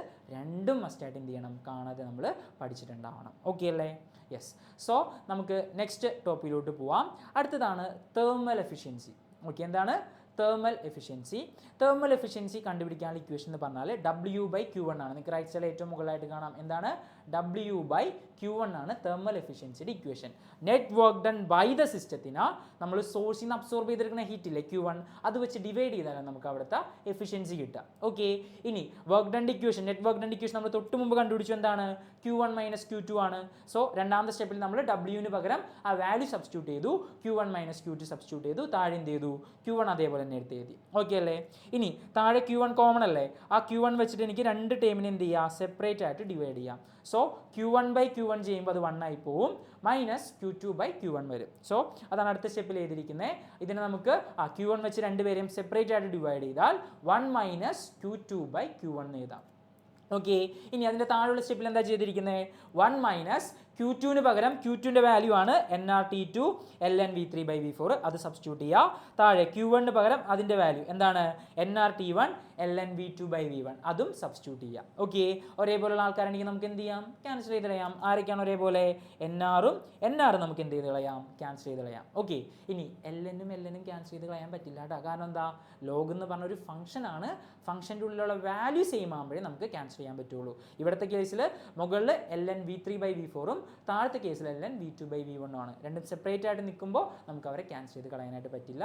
സോ NRഉം ക്യാൻസൽ ചെയ്ത് കളഞ്ഞാൽ തൊട്ട് താഴെ NR ഒഴിവാക്കിയാൽ നമ്മുടെ ഇക്വേഷൻ എന്ത് വരും? 1 - T2 × ln V3/V4 divided by T1 × ln V2/V1 എന്ന് വരും. ഓക്കെ, ഇനി ഇവിടുത്തെ കേസിൽ നമ്മൾ കുറച്ച് കാര്യങ്ങളൊക്കെ ചെയ്ത് കഴിഞ്ഞിട്ടുണ്ടെങ്കിൽ, അത് ആ സ്റ്റെപ്പുകൾ നമുക്ക് ആവശ്യമില്ല, അതെല്ലാം നമ്മൾ ചെയ്ത് കഴിഞ്ഞാൽ നമുക്കൊരു കാര്യം പ്രൂവ് ചെയ്യാൻ പറ്റും. V3/V4 എന്ന് പറഞ്ഞാൽ V2/V1 ഈക്വൽ ആയിരിക്കും. ഓക്കെ, എന്താണ് V3/V4 എന്ന് പറഞ്ഞാൽ ആർക്ക് ഈക്വൽ ആയിരിക്കും? V2/V1 ഈക്വൽ ആയിരിക്കും. അപ്പോൾ നമുക്ക് ഇവിടെ ഒരു V3/V4 ഇല്ലേ? ആ V3/V4 പകരം നമുക്ക് വേണമെങ്കിൽ എന്ത് ചെയ്യാം? V2/V1 സബ്സ്റ്റിറ്റ്യൂട്ട് ചെയ്യാം. ഓക്കെ, സോ അടുത്ത സ്റ്റെപ്പിൽ അതാണ് ചെയ്തിരിക്കുന്നത്. ഈ V3/V4 പകരം എന്ത് സബ്സ്റ്റിറ്റ്യൂട്ട് ചെയ്തു? V2/V1 സബ്സ്റ്റിറ്റ്യൂട്ട് ചെയ്തു. ഇപ്പം നിങ്ങൾ ഇക്വേഷൻ നോക്കിയേ, 1 - T2 ln V2/V1 divided by T1 ln V2/V1. ഇപ്പോൾ ഒരേപോലെ ആയില്ലേ? ലോഗിൻ്റെ ഉള്ളിലുള്ള ആൾക്കാർ ഒരേപോലെ ആയില്ലേ? ഇനി നമുക്ക് എന്ത് ചെയ്ത് കളയാം? ഇവരെ ക്യാൻസൽ ചെയ്ത് കളയാം. ln V2/V1നെയും ln V2/V1നെയും ക്യാൻസൽ ചെയ്ത് കളയാം. ബാക്കി എന്തുണ്ട്? ഈറ്റ ഈസ് ഈക്വൽ ടു 1 - T2/T1 വരും, അല്ലെങ്കിൽ T1 - T2/T1 എന്ന് എഴുതാം. ഓക്കെ, എന്താണ് എഫിഷ്യൻസിയുടെ ഫൈനൽ ഇക്വേഷൻ? T1 - T2/T1 എന്നോ അല്ലെങ്കിൽ നമുക്ക് എന്ത് എഴുതാം? 1 - T2/T1 എന്ന് എഴുതാം. ഓക്കെ, അപ്പോൾ ഏതെങ്കിലും ഒരു ഇക്വേഷൻ നിങ്ങൾ പഠിച്ചാൽ മതി, അതെന്തായാലും കാണാതെ പഠിച്ചിട്ടുണ്ടാവണം. സോ എഫിഷ്യൻസി ഇക്വേഷൻ 1 - T2/T1 അല്ലെങ്കിൽ T1 - T2/T1 ആണ്. ടേംസ് അറിഞ്ഞിരിക്കുക. എന്താണ് T1? സോഴ്സിൻ്റെ ടെമ്പറേച്ചറും എന്താണ് T2? സിങ്കിൻ്റെ ടെമ്പറേച്ചറും. ഓക്കെ, അപ്പോൾ അതാണ് തെർമൽ എഫിഷ്യൻസിയുടെ ഇക്വേഷനും ഡെറിവേഷനും. ഇക്വേഷൻ വളരെ ഇമ്പോർട്ടൻ്റ് ആണ്, എന്തായാലും കാണാതെ പഠിക്കണം കേട്ടോ. Okay, so next thermal efficiency equation ഒന്നുകൂടി എടുത്ത് എഴുതിയിരിക്കുന്നതാണ്. 2 ഇക്വേഷൻസ് ഉണ്ട്, അതിൽ നിങ്ങൾക്ക് ഇഷ്ടമുള്ളത് പഠിക്കാം. അതിൽ നിന്ന് നിങ്ങൾ മനസ്സിലാക്കേണ്ട ഒരു കാര്യം, ഒരു കാർനോട്ട് എഞ്ചിൻ്റെ എഫിഷ്യൻസി എപ്പോഴും 1 താഴെയായിരിക്കും. 1 നമ്മൾ യൂണിറ്റ് എന്ന് വിളിക്കുക. ഒരു കാർനോട്ട് എഞ്ചിൻ്റെ എഫിഷ്യൻസി ഒരിക്കലും എന്താവില്ല? 1 ആവില്ല, എപ്പോഴും 1 താഴെയായിരിക്കും. ഓക്കെ, അതേപോലെ T2 എന്ന് പറഞ്ഞാൽ സിങ്കിൻ്റെ ടെമ്പറേച്ചറാണ്. അത് എത്രത്തോളം കുറയുന്നോ അതനുസരിച്ച് കാർനോട്ട് എഞ്ചിൻ്റെ എഫിഷ്യൻസി എന്ത് ചെയ്യും? കൂടിക്കൊണ്ടിരിക്കും. ഓക്കെ, സിങ്കിൻ്റെ ടെമ്പറേച്ചർ കുറയുന്നതനുസരിച്ച് കാർനോട്ട് എഞ്ചിൻ്റെ എഫിഷ്യൻസി എന്ത് ചെയ്തുകൊണ്ടിരിക്കും? കൂടിക്കൊണ്ടിരിക്കും. Smaller the value of T2 greater the efficiency. Okay, ഇനി ഒരു കേസ് നോക്കി, നമ്മൾ സിങ്കിൻ്റെ ടെമ്പറേച്ചർ T2 0 ഈക്വൽ ആണെന്ന് വിചാരിക്കുക. അങ്ങനെയാണെങ്കിൽ എഫിഷ്യൻസി ഇക്വേഷൻ എന്ത് വരും?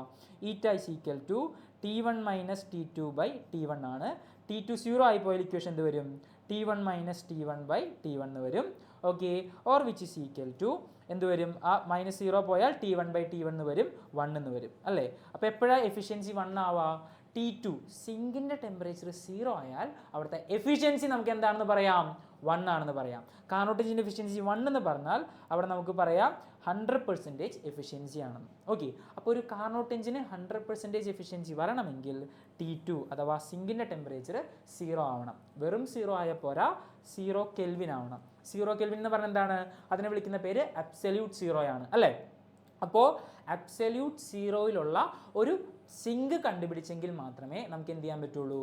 കാർനോട്ട് എഞ്ചിൻ്റെ എഫിഷ്യൻസി 100% ആണെന്ന് പറയാൻ പറ്റുള്ളൂ. പക്ഷേ നമുക്കൊരിക്കലും അബ്സല്യൂട്ട് 0-ൽ ഉള്ളൊരു സിങ്ക് കണ്ടുപിടിക്കാൻ പറ്റത്തില്ല. അതുകൊണ്ട് തന്നെ ഒരിക്കലും കാർനോട്ട് എഞ്ചിൻ്റെ എഫിഷ്യൻസി ഉണ്ടാവില്ല, 100% ആവില്ല. സ്ഥിരമായിട്ട് റിപ്പീറ്റ് ചെയ്ത് വയ്ക്കുന്ന ഒരു പ്രീവിയസ് ഇയർ ക്വസ്റ്റ്യൻ ആണ്. എന്താണ്? കാർനോട്ട് എഞ്ചിൻ്റെ എഫിഷ്യൻസി 100% ആവണമെങ്കിൽ സിങ്കിൻ്റെ ടെമ്പറേച്ചർ അബ്സല്യൂട്ട് 0 ആവണം. പക്ഷേ അബ്സല്യൂട്ട് 0-ലുള്ളൊരു സിങ്ക് നമുക്ക് കണ്ടുപിടിക്കാനായിട്ട് പറ്റാത്തതുകൊണ്ട് ഒരിക്കലും കാർനോട്ട് എഞ്ചിൻ്റെ എഫിഷ്യൻസി എന്താവില്ല? 100% ആവില്ല. അതാണ് ഇവിടെ എഴുതിയിരിക്കുന്നത്. It is impossible to obtain a sink at absolute 0. So an engine with 100% efficiency is practically impossible. Okay, clear ആണല്ലോ? യെസ്. അടുത്തത് കാർനോട്ട് എഞ്ചിനിൽ വന്നിരിക്കുന്ന ഒരു പ്രീവിയസ് ഇയർ ക്വസ്റ്റ്യൻ ആണ്. A heat engine is a device which converts heat energy into work. A question, what is the working substance in an ideal heat engine? Ideal heat engine എന്ന് പറഞ്ഞാൽ Carnot engine ആണ്. Carnot എഞ്ചിൻ്റെ working substance എന്താണ്? നമ്മൾ already കണ്ടതാണ്, ഒരു ideal gas ആണ് അല്ലേ? ഐഡിയൽ ഗ്യാസ് ആണ് അവിടുത്തെ working substance. Then B question എന്താണ്? Draw the Carnot cycle and explain its working. അപ്പോൾ എന്ത് ചെയ്യണം? കാർനോട്ട് എഞ്ചിൻ്റെ ആ സൈക്കിൾ വരയ്ക്കുക, PV ഡയഗ്രാം നമ്മൾ വരയ്ക്കുക, അതിനകത്ത് 4 വർക്കിങ്ങിൻ്റെ കേസ്, 4 പ്രോസസ് ഇല്ലേ, ഓരോന്നിലും എന്താ സംഭവിക്കുന്നതെന്ന് ഡീറ്റെയിൽ ആയിട്ട് എക്സ്പ്ലെയിൻ ചെയ്യാം. ഓക്കെ, ഇനി സി ക്വസ്റ്റ്യൻ നോക്കിയേ. സി ക്വസ്റ്റ്യൻ എന്നോട് ഒന്നുകൂടി എടുത്ത് ചെയ്തിട്ടുണ്ട്. Calculate the efficiency of an engine working between steam point and ice point.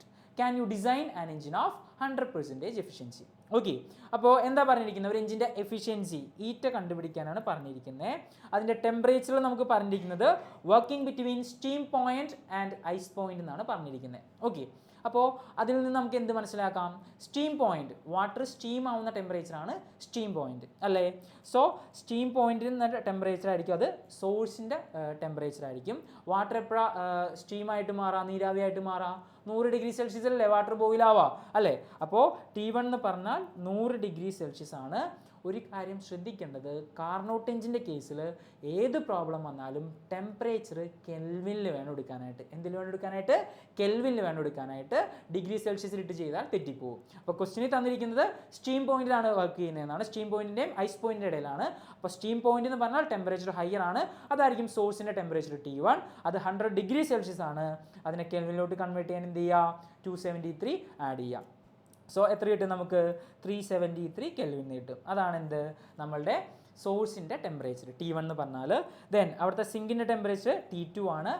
സിങ്കിൻ്റെ temperature എന്തായിരിക്കും? ടെമ്പറേച്ചർ ലോ ആയിട്ടുള്ള ആളായിരിക്കും സിങ്ക്. സോ അതിൻ്റെ ടെമ്പറേച്ചർ ഐസ് പോയിന്റിലാണെന്ന് പറഞ്ഞിട്ടുണ്ട് അല്ലേ? എന്താ ഐസ് പോയിന്റ്? വാട്ടർ ഐസ് ആവുന്ന ടെമ്പറേച്ചർ എത്രയാണ്? 0 ഡിഗ്രി സെൽഷ്യസ്. അപ്പോൾ സിങ്കിൻ്റെ ടെമ്പറേച്ചർ 0 ഡിഗ്രി സെൽഷ്യസ് ആണ്. അതിനോട് 273 ആഡ് ചെയ്താൽ എന്ത് വരും? 273 കെൽവിൻ എന്ന് വരും. ഓക്കെ, സോ അതാണ് എന്ത്? സിങ്കിൻ്റെ ടെമ്പറേച്ചർ എന്ന് പറഞ്ഞാൽ. അപ്പോൾ നമുക്ക് സോഴ്സിൻ്റെയും സിങ്കിൻ്റെയും ടെമ്പറേച്ചർ കിട്ടി. ഇനി എഫിഷ്യൻസി കണ്ടുപിടിക്കാനുള്ള ഇക്വേഷൻ എന്താണ്? T1 minus T2 by T1 ആണ് അല്ലേ? സോ വാല്യൂസ് സബ്സ്റ്റിറ്റ്യൂട്ട് ചെയ്യുക, which is equal to 373 minus 273 divided by 373 എന്ന് വരും. Is equal to 100 divided by 373 എന്ന് വരും. ഇസ് ഈക്വൽ ടു നമുക്ക് എന്ത് കിട്ടും? 0.26 എന്ന് ആയിരിക്കും നമുക്ക് കിട്ടുക. ഓക്കെ, അതിനെ നമ്മൾ 100 വെച്ച് മൾട്ടിപ്ലൈ ചെയ്താൽ എന്ത് കിട്ടും? 26% ആയിരിക്കും എന്ത്? അതിൻ്റെ എഫിഷ്യൻസി. ഓക്കെ, എഫിഷ്യൻസി എപ്പോഴും നമ്മൾ പെർസെൻറ്റേജിൽ വേണം പറയാനായിട്ട്. അതിനുവേണ്ടി കിട്ടുന്ന വാല്യൂ എന്താണോ അതിനെ 100 വെച്ച് മൾട്ടിപ്ലൈ ചെയ്യുക. സോ 0.26 നമ്മൾ 100 വെച്ച് മൾട്ടിപ്ലൈ ചെയ്താൽ 26%. അതാണ് എന്ത് വരിക? കാർനോട്ട് എഞ്ചിൻ്റെ എഫിഷ്യൻസി വരുന്നത്. ഓക്കെ, യെസ് 26.8 ആണ് കേട്ടോ മക്കളെ. ചെറിയൊരു കറക്ഷൻ ഉണ്ട്. ചെയ്ത് കഴിയുമ്പോൾ നമുക്ക് 0.268 ആണ് വരിക. അതിനെ മൾട്ടിപ്ലൈ ചെയ്യുമ്പോൾ 26.8% ആണ് എന്ത് ചെയ്യുക? ഇവിടെ കാർനോട്ട് എഞ്ചിൻ്റെ എഫിഷ്യൻസി വരാം. ഓക്കെ, അപ്പോൾ പ്രോബ്ലം എങ്ങനെയാണ് ചെയ്യേണ്ടതെന്നുള്ള ഐഡിയ കിട്ടിയില്ല. ടെമ്പറേച്ചർ എപ്പോഴും കെൽവിനിലോട്ട് കൺവേർട്ട് ചെയ്യാനായിട്ട് ഓർത്ത് വെച്ചേക്കാം. ഓക്കെ, സോ നമുക്ക് നെക്സ്റ്റ് ആയിട്ട് അടുത്തതാണ് കാർനോട്ട്സ് തിയറം. ഓക്കെ, 2 കാര്യങ്ങളാണ് കാർനോട്ട്സ് തിയറത്തിൽ പറയുന്നത്. ഒന്ന്, വേറൊരു എഞ്ചിൻ നമ്മൾ തുടക്കത്തിലേ പറഞ്ഞു, കാർനോട്ട് എഞ്ചിനേക്കാൾ എഫിഷ്യൻസി ഉള്ള ഒരു എഞ്ചിൻ ഉണ്ടാക്കുന്നത് പോസിബിൾ അല്ല. No engine can efficiency greater than Carnot engine. Carnot എഞ്ചിനേക്കാളും എഫിഷ്യൻസി ഉള്ള ഒരു എഞ്ചിൻ നമുക്ക് ഒരിക്കലും ഉണ്ടാക്കാനായിട്ട് പറ്റത്തില്ല. ഓക്കെ, രണ്ടാമത്തെ പോയിന്റ് എന്താണ്? Efficiency of Carnot engine is independent of working substance.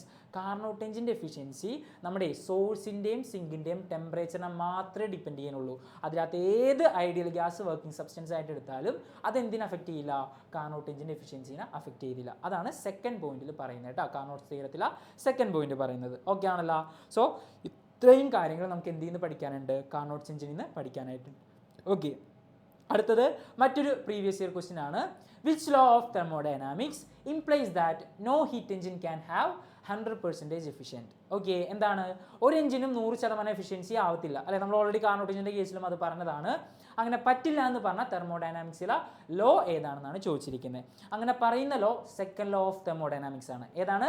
Second law of thermodynamics ആണ്. സെക്കൻഡ് ലോ ആയതുകൊണ്ട് തന്നെ അതിനകത്ത് 2 സ്റ്റേറ്റ്മെൻറ്റുകളാണ് വരുന്നത്. ഓക്കെ, കെൽവിൻ പ്ലാങ്ക് സ്റ്റേറ്റ്മെൻറ്റും ഉണ്ട്, അതേപോലെ തന്നെ ക്ലോഷ്യസ് സ്റ്റേറ്റ്മെൻറ്റും ഉണ്ട്. ഓക്കെ, ഫസ്റ്റ് നമുക്ക് എന്ത് ചെയ്യാം? എന്താണ് കെൽവിൻ പ്ലാങ്ക് സ്റ്റേറ്റ്മെൻറ്റ് നോക്കാം. കെൽവിൻ പ്ലാങ്ക് സ്റ്റേറ്റ്മെൻറ്റിൽ പറയുന്ന കാര്യം ഇത്രയേ ഉള്ളൂ. ഓക്കെ, എന്താണ്? നമുക്കൊരിക്കലും എന്താണ് ഹീറ്റിനെ മുഴുവനായിട്ടും വർക്കായിട്ട് കൺവേർട്ട് ചെയ്യാനായിട്ട് പറ്റത്തില്ല. ഇതാണ് കെൽവിൻ പ്ലാങ്ക് സ്റ്റേറ്റ്മെൻറ്റിൽ പറയണേ അല്ലേ? ഒരു ഹീറ്റ് എഞ്ചിൻ അല്ലെങ്കിൽ ഒരു കാർനോട്ട് എഞ്ചിൻ എപ്പോഴും എന്താ ചെയ്യുക? സോഴ്സിൽ നിന്ന് ഹീറ്റിനെ എന്ത് ചെയ്യും? അബ്സോർബ് ചെയ്തെടുക്കും. ആ ഹീറ്റ് വെച്ചിട്ട് വർക്ക് ചെയ്യും. ഓക്കെ, അപ്പോൾ കെൽവിൻ പ്ലാങ്ക് സ്റ്റേറ്റ്മെൻറ്റ് പറയണത് ഹീറ്റിനെ വലിച്ചെടുക്കാൻ പറ്റും നമുക്ക്, പക്ഷെ അതിനെ മുഴുവനായിട്ട് നമുക്ക് എന്ത് ചെയ്യാൻ പറ്റില്ല? വർക്കാക്കി മാറ്റാൻ പറ്റില്ല.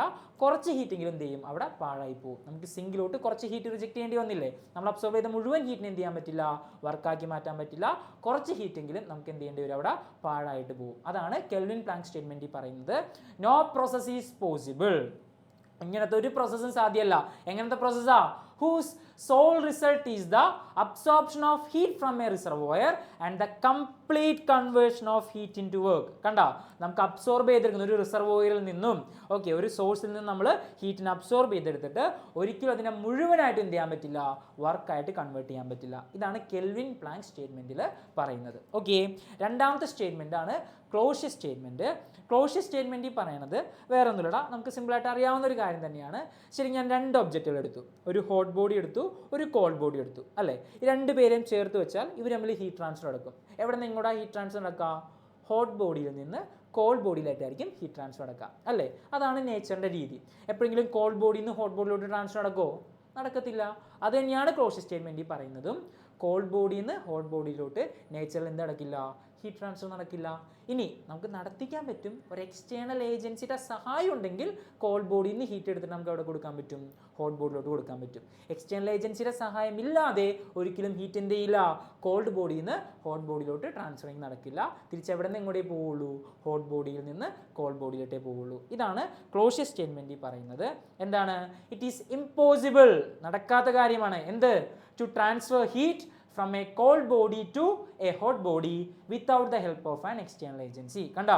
ഒരു എക്സ്റ്റേണൽ ഏജൻസിയുടെ സഹായമില്ലാതെ നമുക്ക് ഒരിക്കലും എന്ത് ചെയ്യാൻ പറ്റില്ല? ഹീറ്റിനെ കോൾഡ് ബോഡിയിൽ നിന്നും ഹോട്ട് ബോഡിയിലേക്ക് ട്രാൻസ്ഫർ ചെയ്യാൻ പറ്റില്ല. ഇതാണ് ക്ലോഷ്യസ് സ്റ്റേറ്റ്മെൻറ്റ്. സോ ഈ രണ്ട് സ്റ്റേറ്റ്മെൻറ്റുകൾ ചേർന്നതാണ് സെക്കൻഡ് ലോ ഓഫ് തെർമോഡൈനാമിക്സ്. അതിൽ first law Kelvin Planck statement ആണ് ഹീറ്റ് എഞ്ചിനുകളെ കുറിച്ച് പറയുന്നത്. അവർ എഫിഷ്യൻസി ഒരിക്കലും 100% ആവാൻ പറ്റില്ല എന്ന് പറയുന്നത്. ഓക്കെ, ക്ലോഷ്യസ് സ്റ്റേറ്റ്മെൻറ്റ് റെഫ്രിജറേറ്റർ ഇല്ലേ, അതിൻ്റെ വർക്കിംഗ് ആയിട്ട് ബന്ധപ്പെട്ട സ്റ്റേറ്റ്മെൻ്റ് ആണ് ക്ലോഷ്യസ് സ്റ്റേറ്റ്മെൻറ്റ്. ഓക്കെ, സോ ഇത്രയാണ് second law of thermodynamics. Then last ഒരു ടോപ്പിക് കൂടി നമുക്ക് പറയാനായിട്ടുണ്ട്, Mayer's equation. Okay, CP - CV = R. ഇതിനെയാണ് നമ്മൾ മേയേഴ്സ് ഇക്വേഷൻ എന്ന് വിളിക്കുക. CP എന്ന് പറഞ്ഞാൽ സ്പെസിഫിക് ഹീറ്റ് കപ്പാസിറ്റി കോൺസ്റ്റൻറ്റ് പ്രഷറും, CV എന്ന് പറഞ്ഞാൽ സ്പെസിഫിക് ഹീറ്റ് കപ്പാസിറ്റി കോൺസ്റ്റൻറ്റ് വോളിയവുമാണ്. R എന്ന് പറഞ്ഞാൽ യൂണിവേഴ്സൽ ഗ്യാസ് കോൺസ്റ്റൻ്റ് ആണ്. ഓക്കെ അല്ലേ? സോ ഇത്രയും ടോപ്പിക്കാണ് നമ്മുടെ തെർമോഡൈനാമിക്സിലെ സെക്കൻഡ് പാർട്ട് വീഡിയോയിൽ നമ്മൾ ഡിസ്കസ് ചെയ്യുന്നത്. അല്ലാത്ത ഏറ്റവും ഇമ്പോർട്ടൻ്റ് ആയ എല്ലാ കാര്യങ്ങളും നമ്മൾ എന്ത് ചെയ്തിട്ടുണ്ട്?